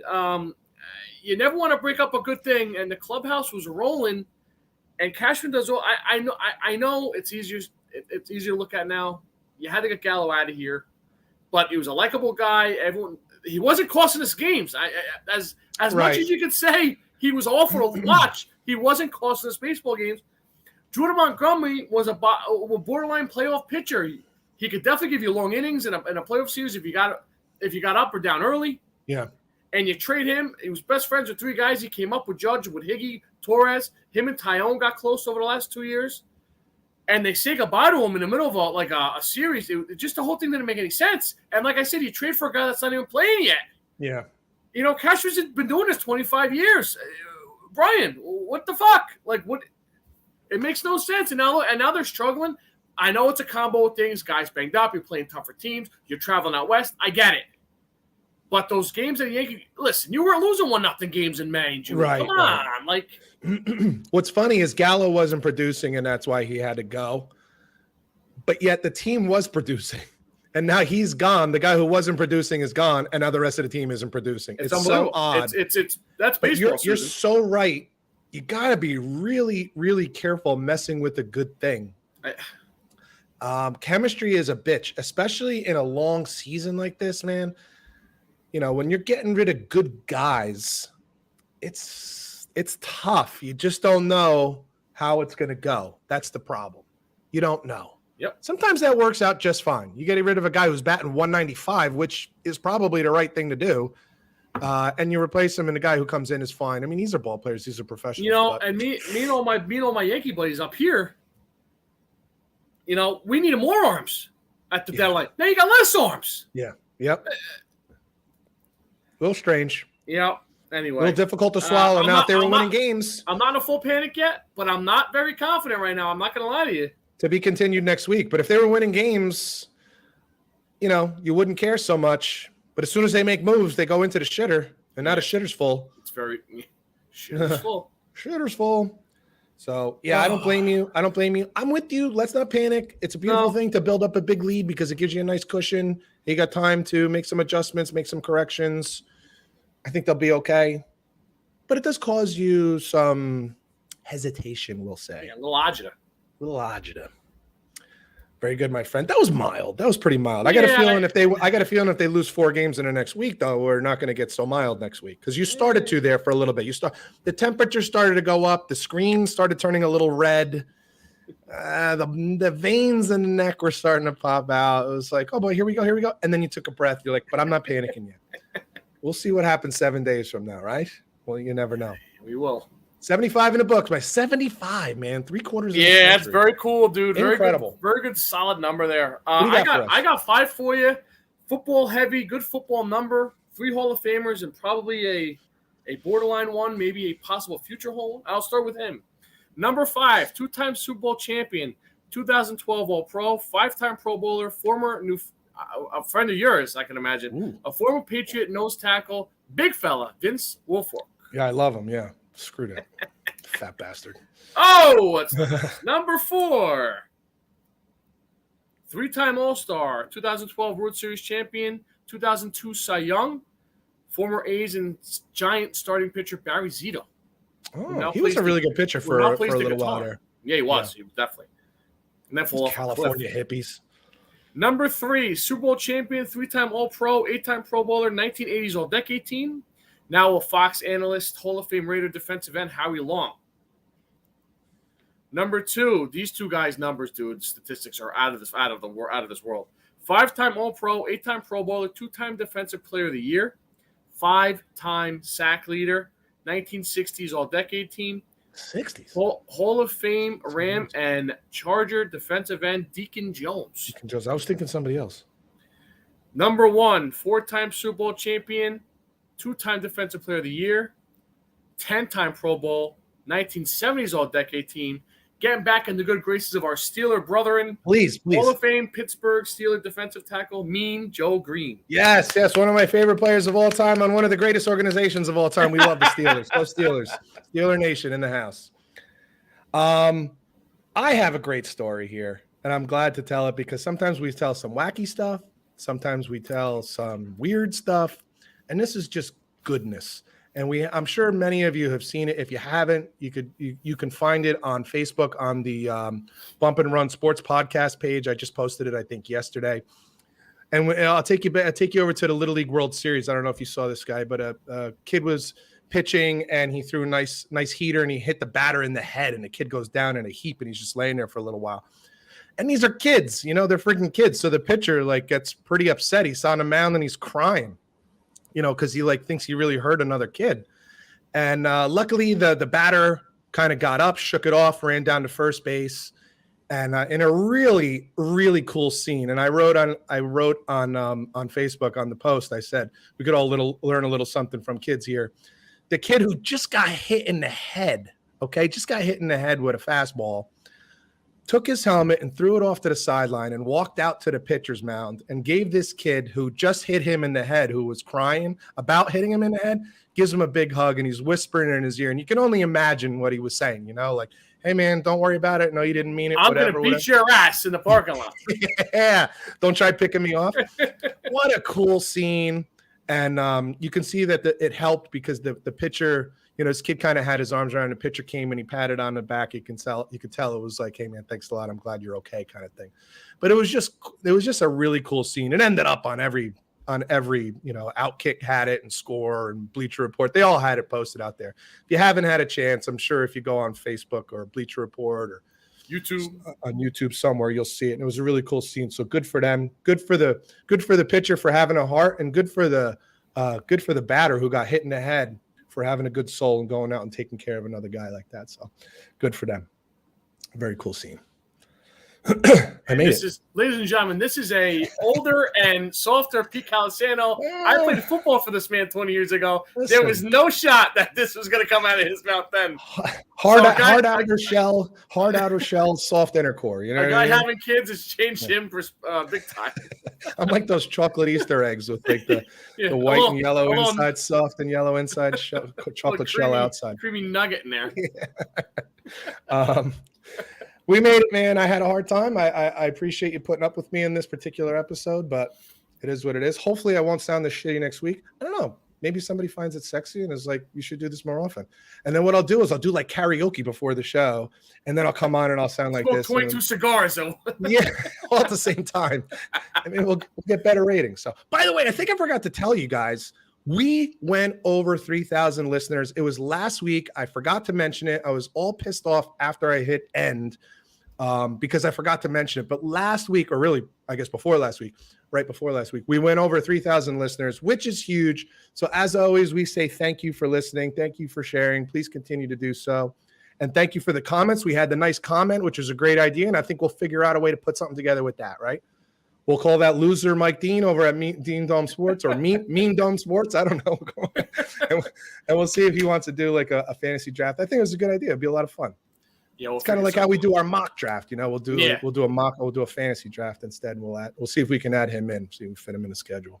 We're very busy, so I don't know if we can. Very busy. For Scott Bracey, I'm Pete Colasano. You've been listening to Bump and Run, and we'll catch you guys next week. Later. Booyah. Yeah, we're a little late there, huh? We got a little winded. Yeah, I didn't think we were really dragging. No, just it just kind of was what it was. It's a lot to talk about. I do root for the Lions. I think they're probably going to be bad again this year, though. I think same thing last year. They start slow and then they'll pick it up at the end. I think same exact kind of thing. Them more than most teams. I think momentum.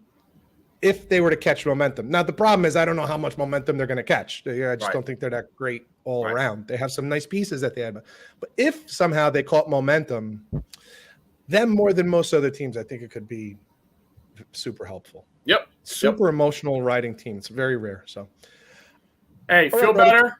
Rest up. I'll be good to go. I'm sure I'll text you later. I will try to get this out tonight. I'll try not to be lazy. You know what happens? I'm holding my breath. I turn this off and then I go cook dinner for them because the kids are here. And then, it's eat dinner. And then I like to get like 10 minutes and then maybe I pass out. And then I look over at this thing and I'm like, oh, fuck that. I'll do it in the morning. I get it. So we'll see. I would like to get it done tonight, though. All right, good, man. I appreciate it. Talk to you later. All right, later. Bye.